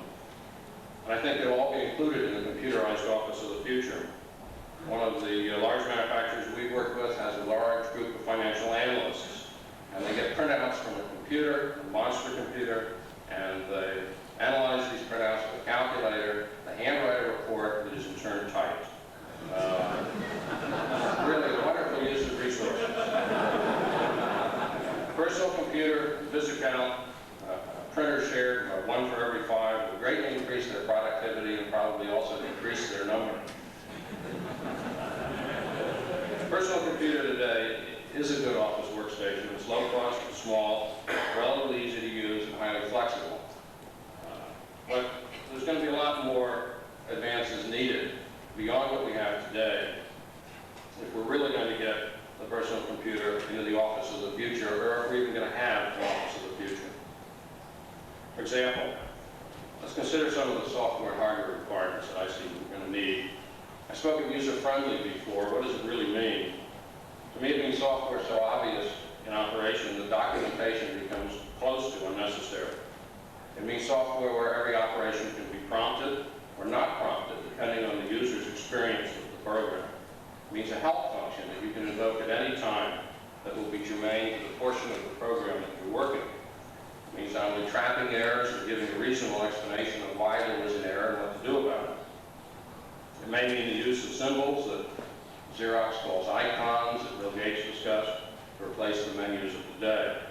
And it may even mean having a conversation with your computer, although I tend to think that's really very far off at an affordable price, far off in time, not next year. Another way in which software will become more friendly is by eliminating programs as discrete entities and placing the user in an environment where he moves from program to program without his knowledge. I think there will be a great increase in the use to graphics to speed data input and to display results. The graphics will not only be on the screen, the graphics are going to be able to be output and printed in color. Paper is not going to go away, even in the office of the future, but the information that is on the paper will be more informative. We'll see planning and analysis software far more sophisticated than VisiCalc with built-in statistical analysis ability, as well as business simulation software, plus programs to help managers manage other resources such as time, personnel, and projects. At the heart of a lot of these programs will be a database that can be created from simple free-form input and accessed by direct English commands. The database will then serve as the core for all the other programs that feed it, manipulate it, and output the data. The user will be free from having to concern himself with the structure or location of that data. Are my 5 minutes up? I'm almost done. I think that the word processing application of the personal computer is a great plus in the growing acceptance in the office today. For example, and I'm sorry, Jonathan, maybe this is corporate hype, but we're delivering a word processing system now that can accept information from VisiCalc, from our database software. It can check spelling, it can do automatic hyphenation. Steps beyond that are going to be correcting the spelling, because people who can't spell generally can't use dictionaries. The integration of word processing software into an electronic mail system. And finally, we're going to see growth in programs that help programmers program. And Bill alluded to that. For example, we are using COBOL for our business software. We just started using C in place of machine code for 2 reasons. One, we can create much faster and easier in those languages. And the second major reason is that they provide portability of the software we're writing today to the CPUs that we'll be using tomorrow. At the same time, I don't think that the highly touted and advertised do-it-yourself program generators, that are one of which is propped up in England, are going to become universal products by any means. I don't think they're user-friendly enough that they will help some people become programmers. All this neat software is going to bring on some new hardware. I think the major 2 hardware things that are going to happen is that we're going to need much larger memory, storage memory at the computer. Today we see great increases in RAM memory to the point where a recent personal computer can have more core memory than can be saved on a diskette, which presents an interesting challenge to the programmers and owners everywhere. That trend will continue, but at the same time, I think you're going to see a sudden explosion of hard disk drives. 5.25-inch drive is just starting on the learning curve. I think a lot of the California companies would prefer to keep the price where it is and increase capacity, but a few same companies here and probably in Japan are going to force that price down very substantially to where they can be built into a personal computer at reasonable cost. The other way we're going to gain the kind of storage memory required for this type of a software environment will be in networking. The ability to share a large disk with several computers is a very cost-effective solution. And Bill, I hate to argue with you, but data point ARC system has been in use for 4 years and a large number of customers. And it's something we announced a few weeks ago that we're going to bring out a system called ArcNet. It's a very friendly network, and that you simply plug yourself into it, and it's totally invisible to the user. To sum up, I think the most exciting near-term personal computer market is going to be the office market. We have the hardware today, or tomorrow. We have a lot of the software today, and the industry is already having some success in selling to that market. There are major software development aimed directly at this area of office automation today. Many independent software companies, and I would be sure that most of the personal computer manufacturers also. The office computer of tomorrow, I think, will be the personal computer. Thank you.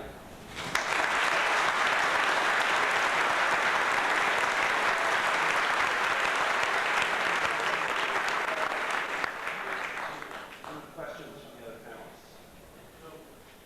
We're all brief beforehand to antagonize each other. Do you have a question from the audience for Jon Shirley? Yes. What are Radio Shack's plans for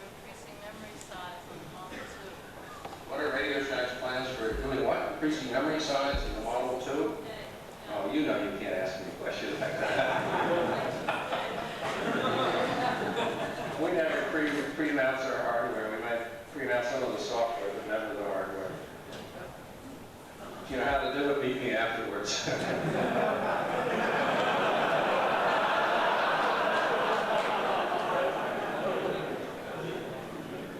If you've been following the press in the last few years, you've probably heard of a company called Apple Computer, and you probably realize that it's really more than a company. It's a phenomenon that has had such a substantial impact in not only in the personal computer industry, but in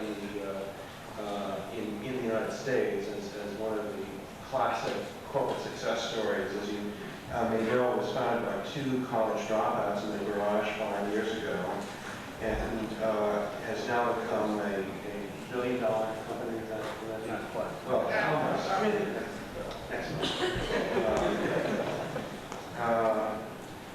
Mike Markkula has in many ways stayed largely behind the scenes at Apple Computer, but he was in fact one of the principal forces which brought it from the garage to where it is today, and has been very active in developing the company.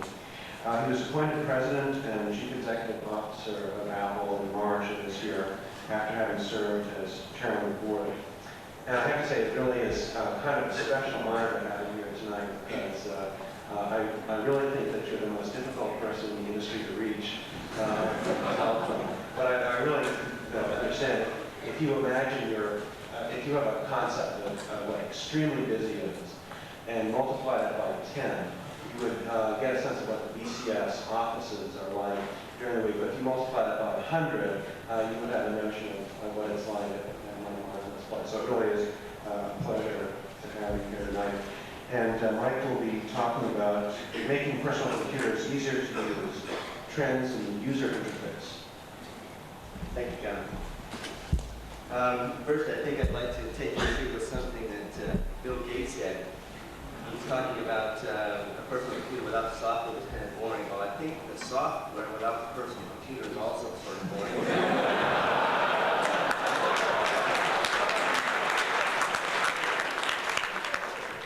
And that really gets me into the subject that we're talking. I'll try to keep it to less than 15 minutes if I can.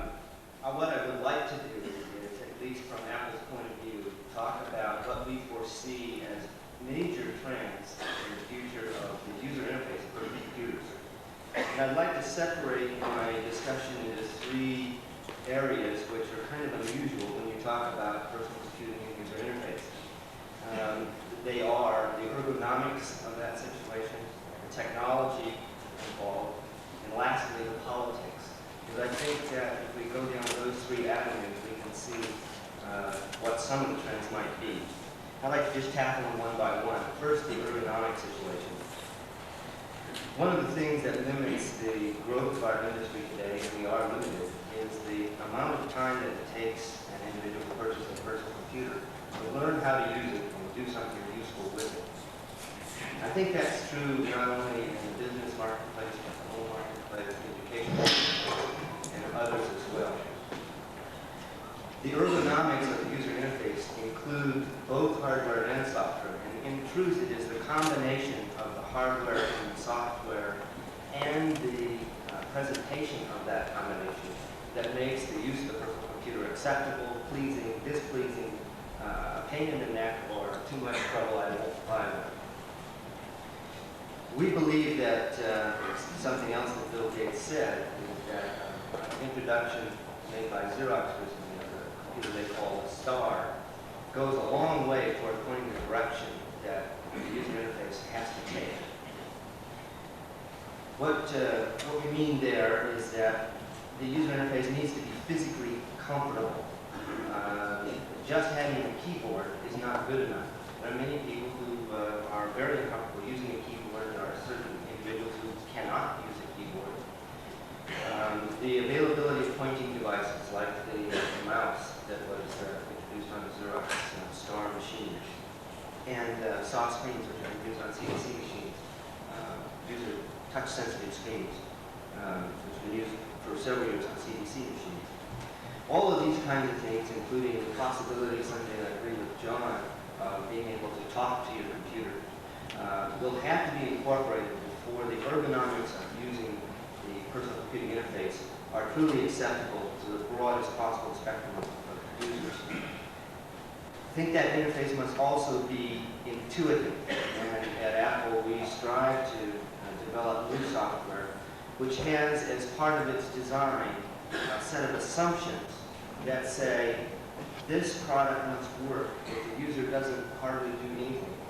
In other words, it has a set of defaults which will lead the user through. And also what you see is what you get. Rather than having something that is invisible to the user, like John's ArcoNet.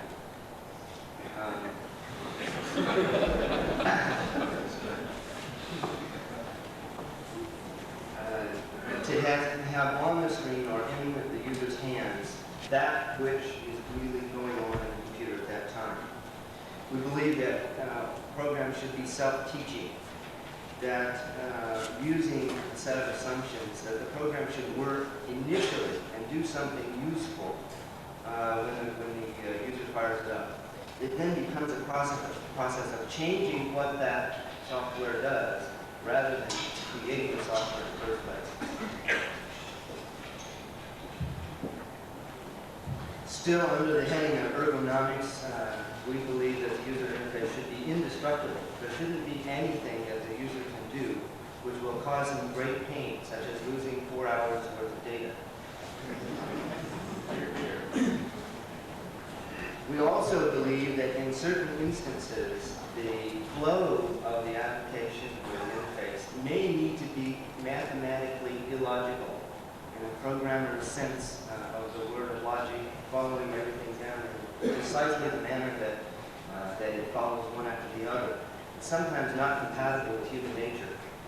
And so we believe that a rational user interface, as opposed to a mathematically logical interface, may be more appropriate. In the area of the technology of user interface, I think that some of the things that are required to incorporate those ergonomics will cause major changes in system architectures. I'm not going to get deeply into architectures here. But let me say that I believe the most important thing will be that rather than using data types in programs and programming languages, that the industry will move toward something called using data structures, and programmers will be replaced by data grammars, and programs will disappear. There won't be software program packages as we know them today. The architecture of the systems which implement these kinds of changes will need to be structured in a manner that more efficiently can run this. When we get off of the technological implications and on to the third area, which I call politics. And I think that Bill Gates something that's extremely important for the growth of our industry in the future, and that is the establishment of standards. And not just language standards, but I believe at some point in time, collectively, the industry will need to establish standards for such things as diskettes, so that a diskette created on an Apple might run on a radio, and vice versa. This will then make it possible for a much stronger and much more economically feasible publishing industry to exist.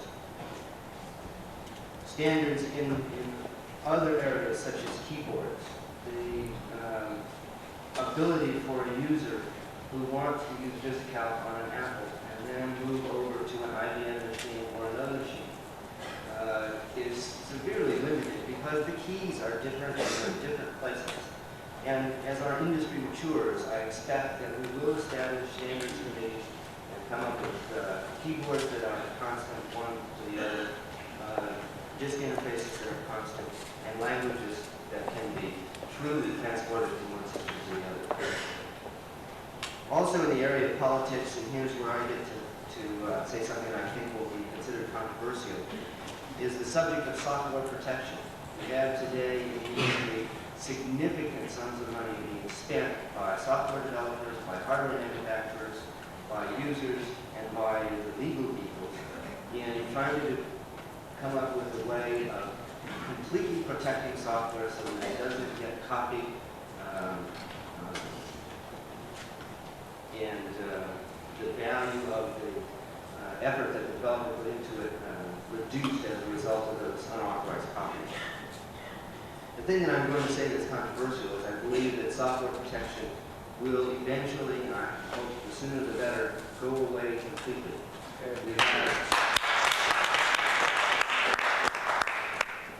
We have in existence today some proof that that could be a viable situation.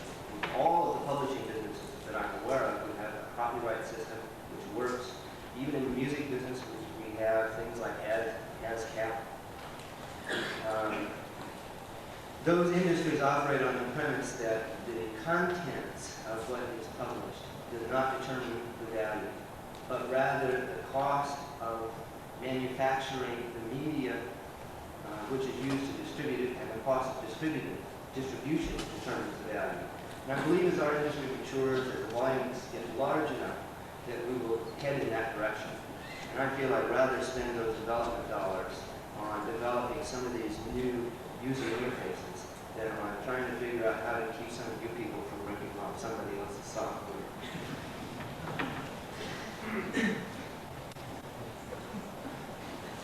I think also that in the area of software protection, it's important that every user be able to make a backup copy, to be able to copy data, to have as many copies as is appropriate for the application that he's doing.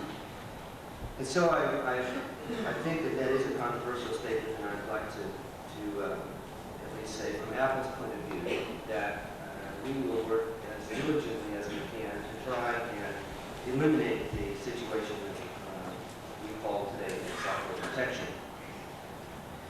I've just about used up my 15 minutes, and I'd like to end by saying that I hope that the people at this table can collectively beat the socks off of the pantyhose business as we develop.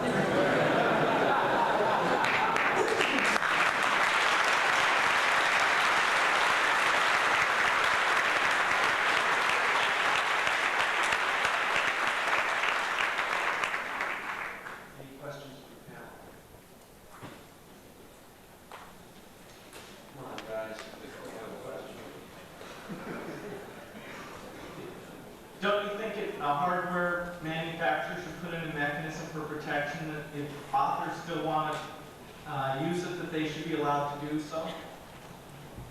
Yes, I do. I would like to do that in such a way that we don't spend as much development dollars and effort as we are today.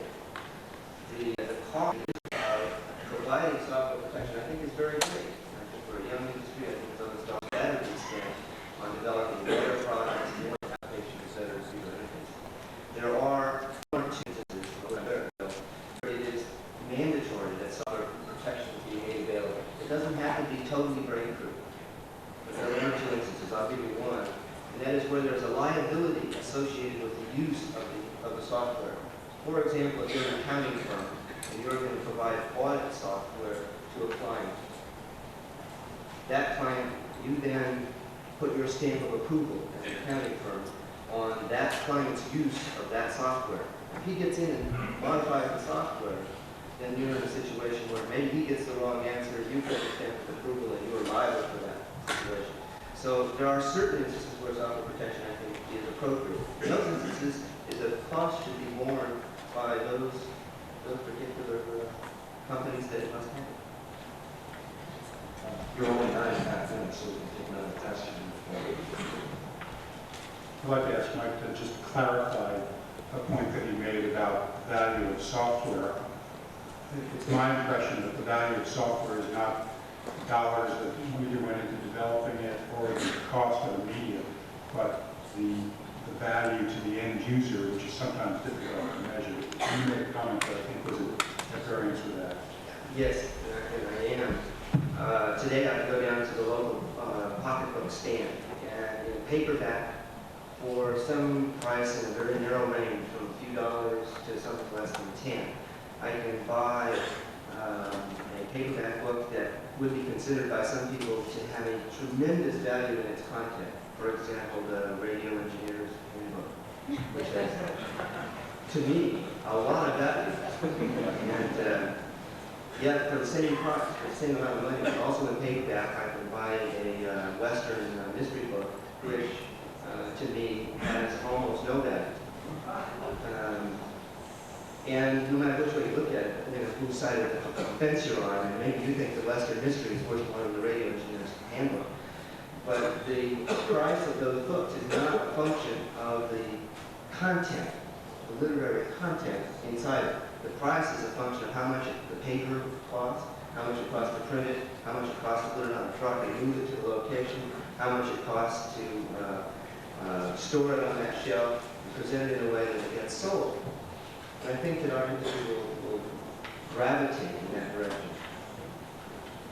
I guess I'd like to take issue with that, because if I had created a Noble House as a novel, I would consider that as having a lot more value than the Radio Engineer's Handbook, and I would be very distraught if someone ripped off either one, but I think one has more economic value than another. I think that would be my position. I just want to make one other comment that as a corporation, we're taking a very strong position now in trying to get some legislation enacted which will protect software legally, not just the code, but what appears to the end user, regardless of how one gets to that point. We think that is a legitimate position to take. Yeah, Mike, I take an issue with that.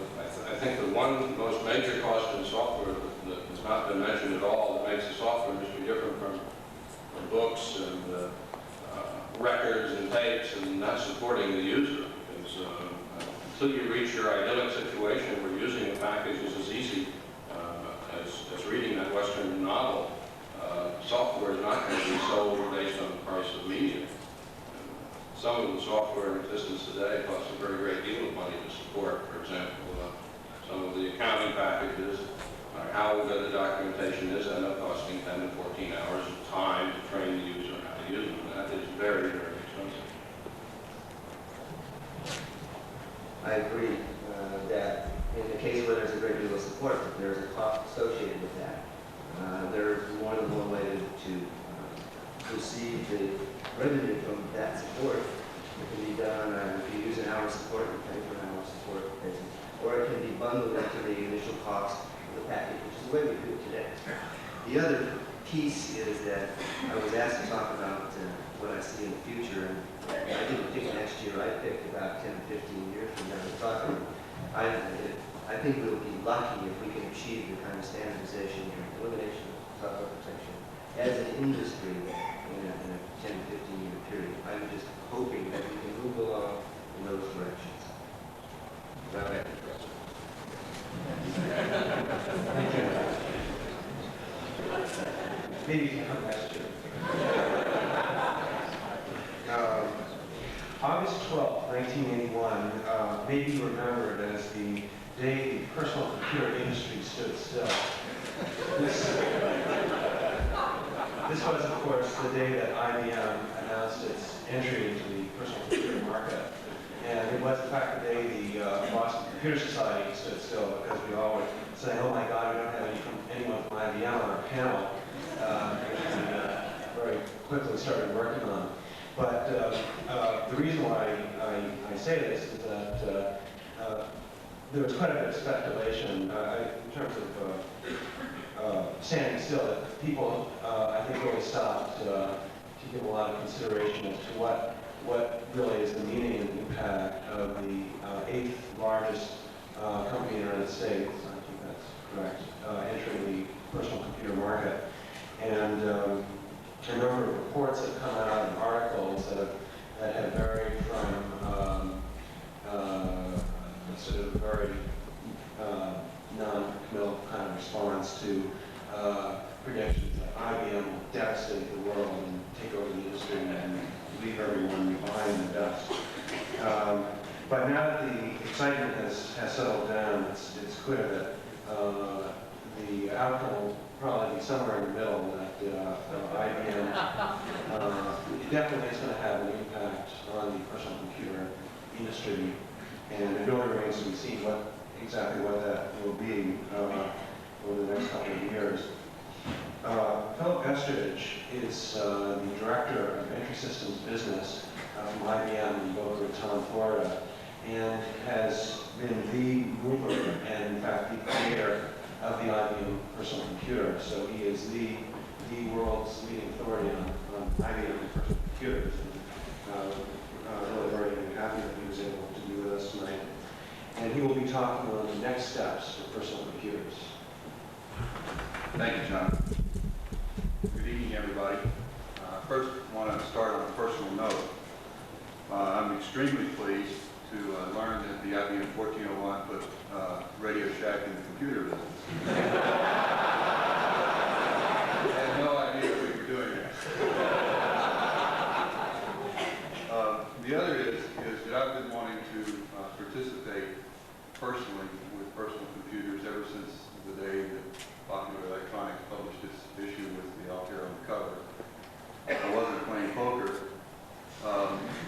We had other obligations, my wife and I've never really successfully convinced her that buying a personal computer for my use would be better than sending kids to college or paying a mortgage or taking care of the 2 puppy dogs.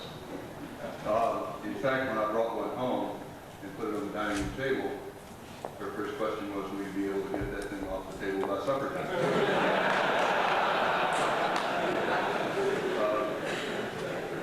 You'll be pleased to know that because I have an interest in bridge, and I was trying to figure out how to program it to bid against me, which wouldn't be hard, and it caught her eye. It suddenly no longer became important that we ate supper that night, much less whether it was okay to put it on the table. And I think that's a phenomenon that's occurring in households much faster than anyone realizes. Talking you into buying a computer, however, has turned out to be every bit as difficult as talking IBM into making one.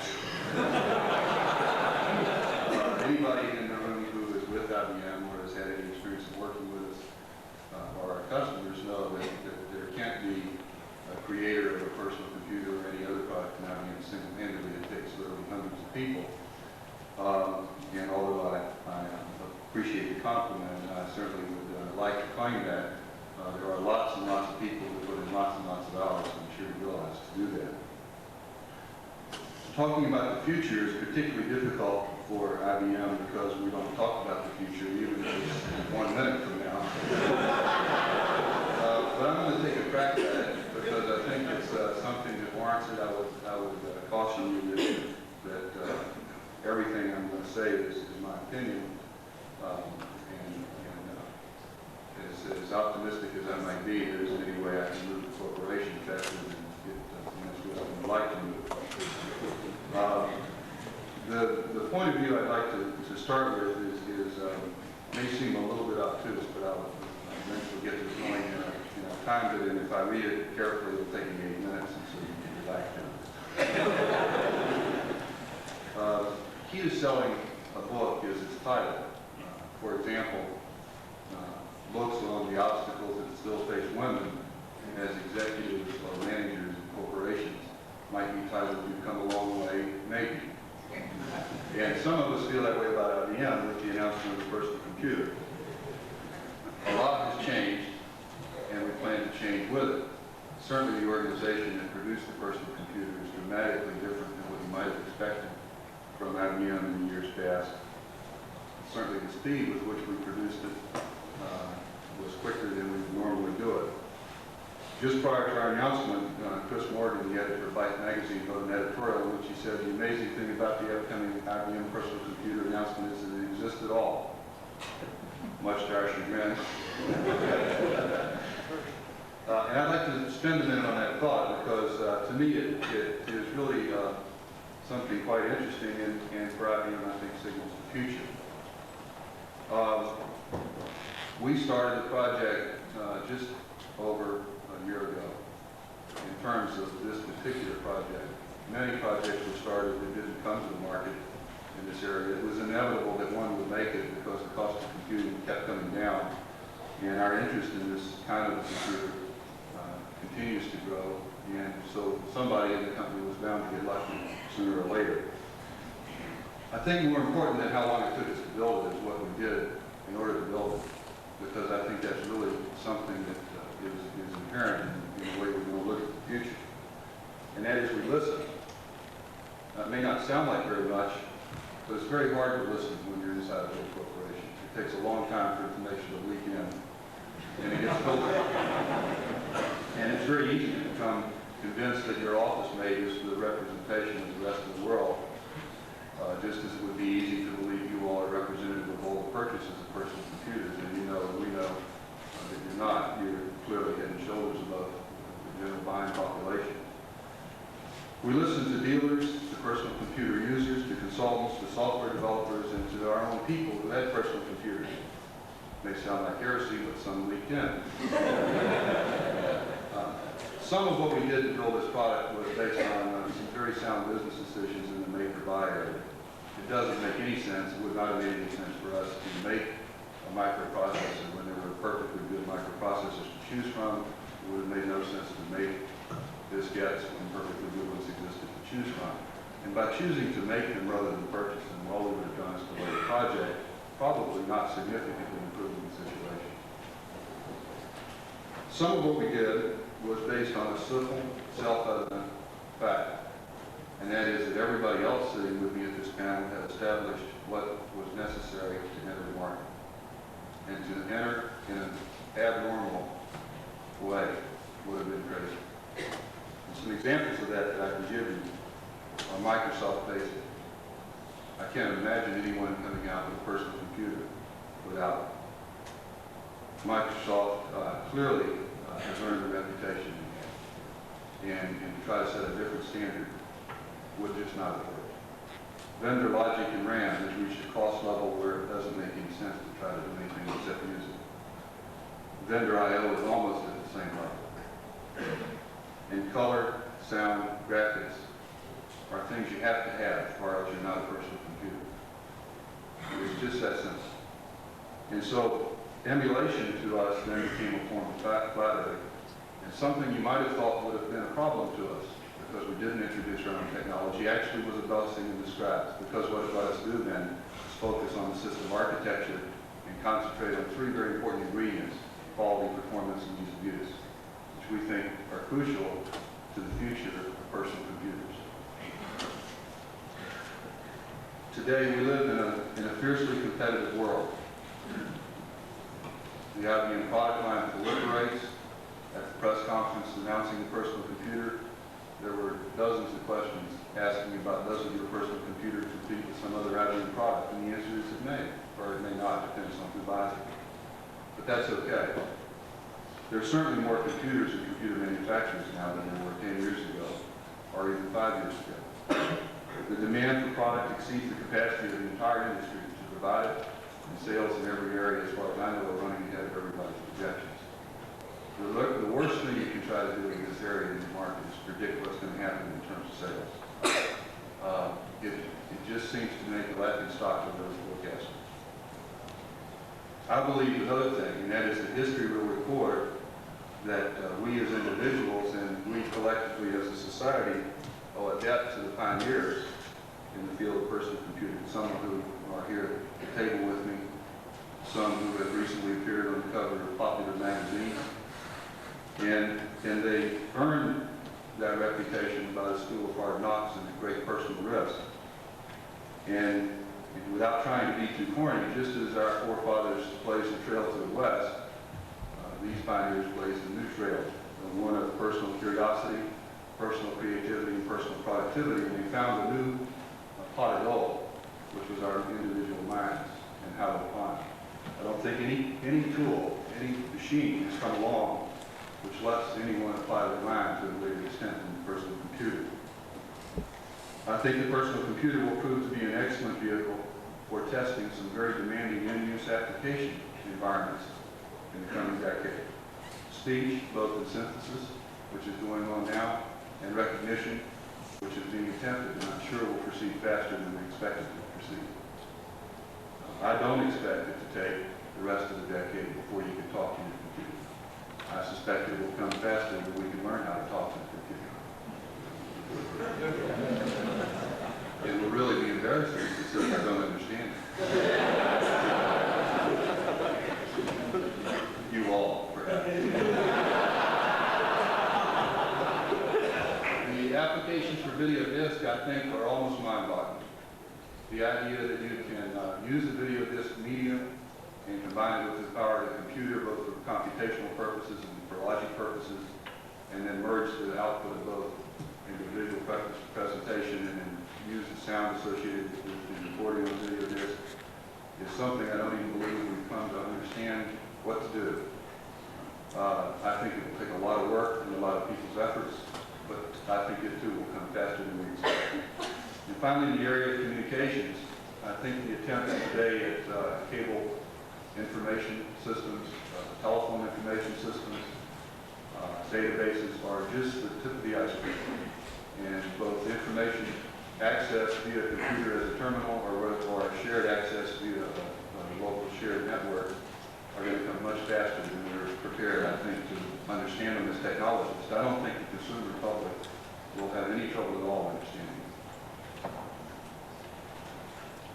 I believe in this decade we'll see a shift in the definition of the personal computer. Let me see if I can make that clear with a couple of examples. Success in terms of a personal computer will change from price to price performance. And the reason for that is really simple. Ease of use for the end user, simplicity for the end user, and user productivity for the end user is very, very demanding of CPU cycles and storage. We're not smart enough as programmers to do it simply, and so we can only do it difficultly and as a kludge. And the only escape from that kludge is CPU cycles and memory.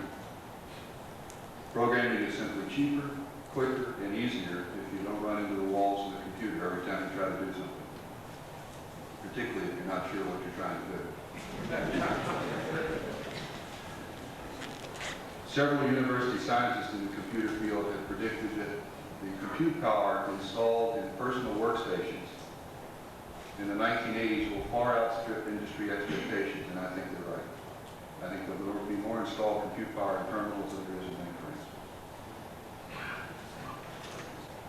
In the 80s, programming will have to carry the largest fraction for achieving user function, end user satisfaction, and user customization. And I think it will be the most profitable, most rapidly growing, best investment in the industry. The only way to succeed in this critical area for all of us is to treat programming and software, its product, as a serious business. The threat to this is copying, and it has to stop, and it has to stop now.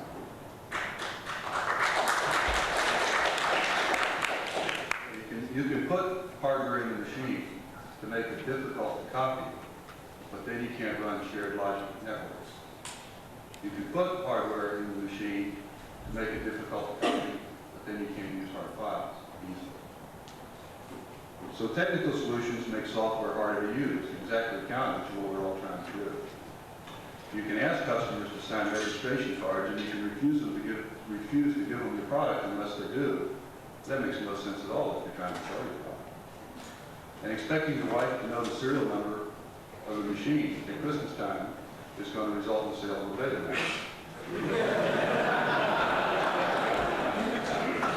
The real reason to stop copying is because it's going to stop people who are creative from being creative. And that's just not smart. The key to programming in this decade, I think, is going to be whether it can consolidate itself. The time's come to reach agreement on data format and data file conventions. We do need some sort of agreement. I'd be the last one in the world coming from inside IBM to suggest a standards committee. On some good days you can see standards committees forever. But just a little common sense. Customers are going to expect that programs that run on the same machine can share data that's on the machine, even if you can never get to exchanging diskettes between different manufacturers. manufacturer's machines. And I think programming in the 80s will face its biggest challenge, and I don't know if the programmers can resist it, and that's the power of the 16-bit machine and multi-programming. It may be a temptation, it's just irresistible. I think the question in the 80s with programming is going to be to multi-program or not to multi-program. It isn't that I'm against multi-programming, I've even done some. It's just very, very complicated, both to do and use. I think someone once said, never trust a computer you can't pick up. Isn't it ironic? Just when we get computers we can pick up, we get software nobody can lift. Intellectually or physically. I would urge the programmers to err on the side of less, not more. There's still lots to do for a single user. It's still lots of fun. And I would ask the programmers not forget that those of us who would like to use the machines don't feel obligated to understand them. In the 80s, end-user satisfaction will continue to rise as a decisive competitive factor. Availability, 100% availability, will be a competitive requirement every time someone can make it a competitive requirement, whether it be us or someone else. And it's a matter of product quality, and it's a crucial issue of economics and end-user satisfaction. The machine simply has to work. With the emergence of the 16-bit machines, and I can't believe we're the only one who knows about 16-bit machines, and the attainment of product quality, and I certainly know we're not the only ones who know about that, we collectively have pushed back the old barriers for creative system designers and programmers. And I think the coming decade will demand that we all deliver collectively on the promise of the personal computer. That is, that it really is more productive and more creative. And it's not going to be easy because we're missing the technology. And in the 80s, we've got to find it. And technology is information delivery. We don't have it. I don't know what it looks like. Certainly efforts like the VisiCalc family of products are an attempt in that direction. Certainly the Star machine is an attempt in that direction. But to really move, we need a quantum jump in the personal control, personal use, and personal access of information. And we need all kinds of information. And let me give you some examples. An electronic AAA roadmap personalized. An electronic National Geographic with moving pictures and sound. Certainly, if you can make Judy Childs interesting, we've accomplished information delivery. An electronic Wizard of the Princess with real people and real trees and real deserts without real scorpion bites. An electronic atlas, an electronic Metropolitan Opera, Boston Pops, or Willie Nelson. What we need is an electronic book of knowledge. Doing this in a vein of very, very sound and difficult to achieve engineering principle called keep it simple. Well, I believe open doors we've yet to see, and we'll see progress we can't even imagine right now. And I think you all, and we can do it. Thank you very much.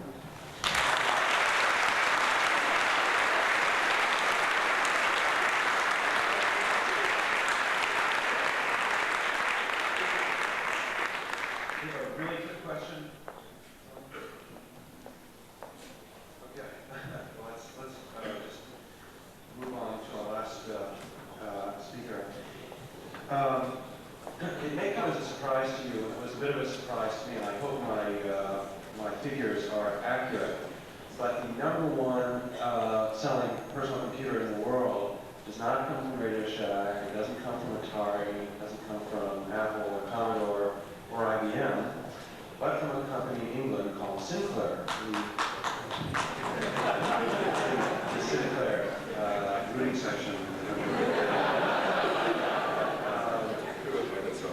Sinclair introduced its ZX80 computer appropriately in 1980, and the ZX81 this year in 1981, which in fact is now the least expensive personal computer ever available at $150, and is, I understand, selling 40,000 units a month, which would supposedly put it at #1. So, Clive Sinclair, the president of Sinclair, had planned to be here tonight. Unfortunately, he was detained in England today, and in his place will be Nigel Searle, who is executive vice president of Sinclair, speaking very quickly on the future personal computers. Thank you. Clive Sinclair asked me to apologize to you for not being able to be here tonight. I'd like to thank the Boston Computer Society for allowing me to speak in his place. I asked Clive if he'd made any notes on his talk, The Consumer Marketplace for Future Personal Computers, that he could give me. And he said that he hadn't, but that I shouldn't worry about what I was going to say, because with 6 speakers preceding me, and it being almost 10 o'clock, he predicted that some of you would have gone home, some of you would be feeling very hard chairs, some would want to go to the bathroom, and whatever I said, as long as I said it in 7 minutes, you'd think it was terrific.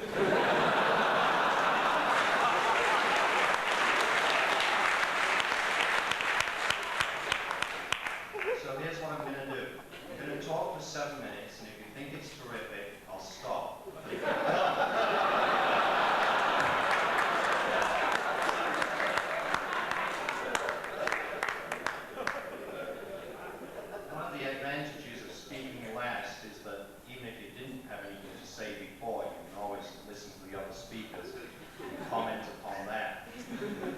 Since the topic is the consumer marketplace, I was looking for clues in what the other speakers were saying as to whether there really exists a significant consumer marketplace for personal computers yet. And it's clear that there really is not one today. But there will be when Jim is giving away Commodore computers, and Bill's mother has one of them. Someone over 18 is seen using an Atari.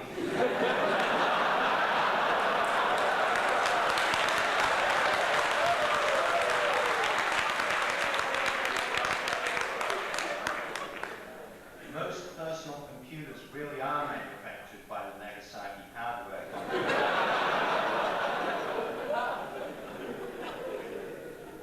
When your home looks like a Radio Shack store. When Apple sells $1 trillion worth of computers without keyboards or software. And you'll know that there's a mass market when the Boston Computer Society holds an annual forum on the history of personal computers.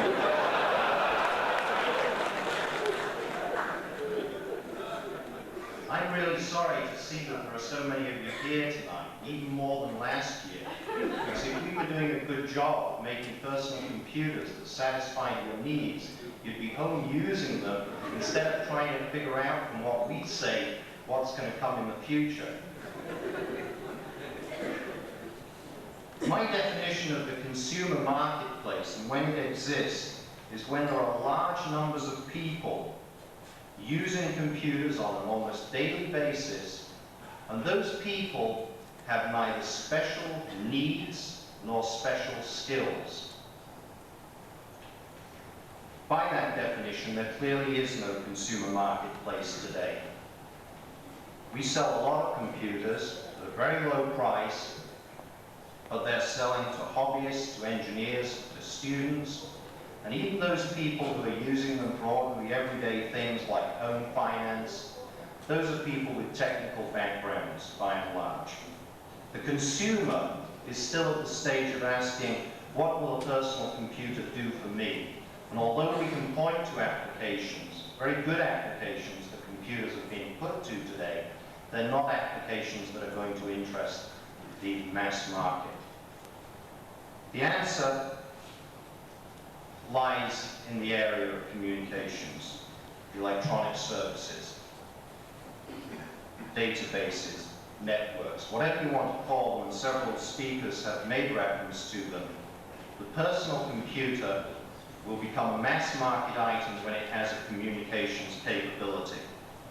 And although electronic mail, access to databases for the purposes of making reservations, etc., may be applications of more interest to business than consumers, there is one area of applications that is of interest, I would suggest, to all of us. It's an area which concerns money. Most of us have bank accounts, credit cards.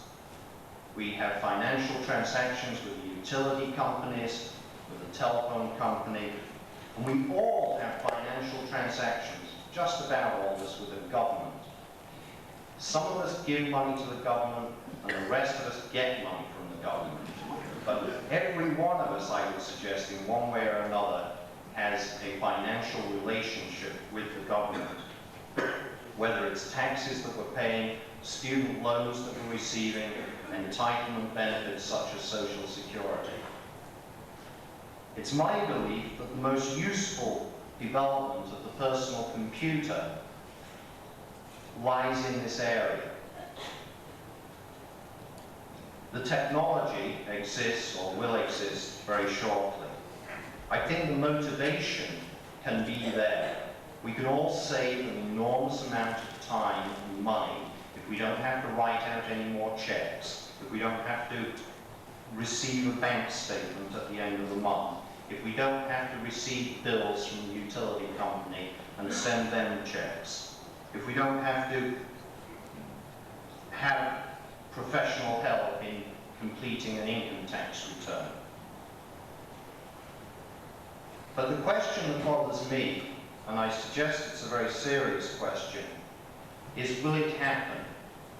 Will the personal computer be allowed to develop into something which will make our lives more convenient, save us time and money, prevent us from ever again actually having to go into a bank or into the post office?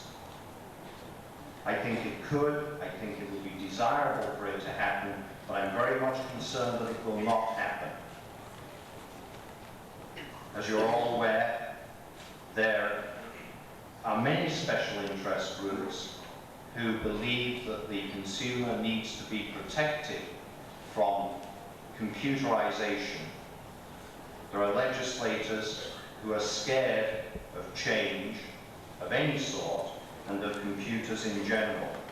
It's very easy for these people to raise the charge that invasions of privacy will be involved, that there will be a big brother aspect to government if such systems become widespread. If we're to ensure that the personal computer technology is exploited to the full, we've not only got to make sure that the systems, the computer-based systems, are superior in every respect to existing systems, and I believe they can be. They can answer the critics on the question of their concerns of privacy.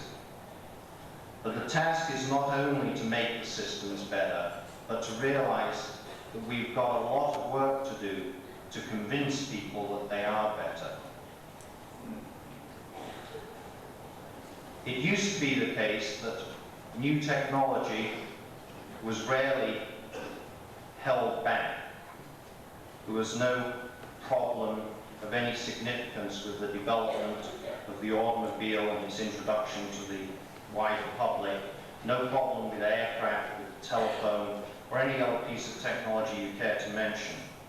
Unfortunately, I think we can no longer assume that new technology will be applied for the maximum benefit. And it's particularly dangerous for those of us here who work with computers, familiar with computers, and do not feel threatened by them. It's easy for us to ignore the fact that the people who make decisions very often are. And I suggest that the biggest challenge that the future of personal computers faces is a psychological, a societal challenge, and not a purely technical one. I think that those of us who like to see personal computers realize their potential to literally transform the quality of our lives must begin immediately planning to overcome the obstacles which could stand in its way. Thank you.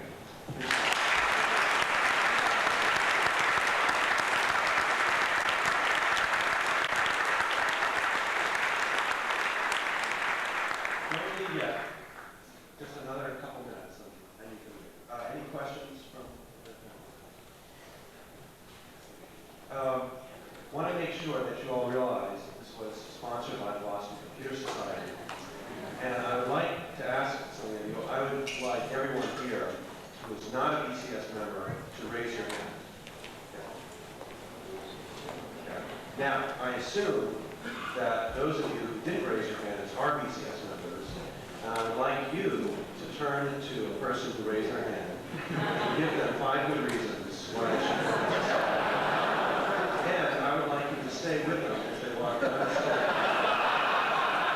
I have them pick up one of our membership applications at the bottom of the stairs and bring it back to them tomorrow morning so that we get our show special and movie. Okay. Now, we'd very much like to thank Jerry Milden and the National Computer Shows for helping to make this all possible. But most of all, we'd very much like to thank our panelists who've traveled from a great distance to be with us tonight. And as just the smallest token of our appreciation, we would like to present you all with lifetime memberships.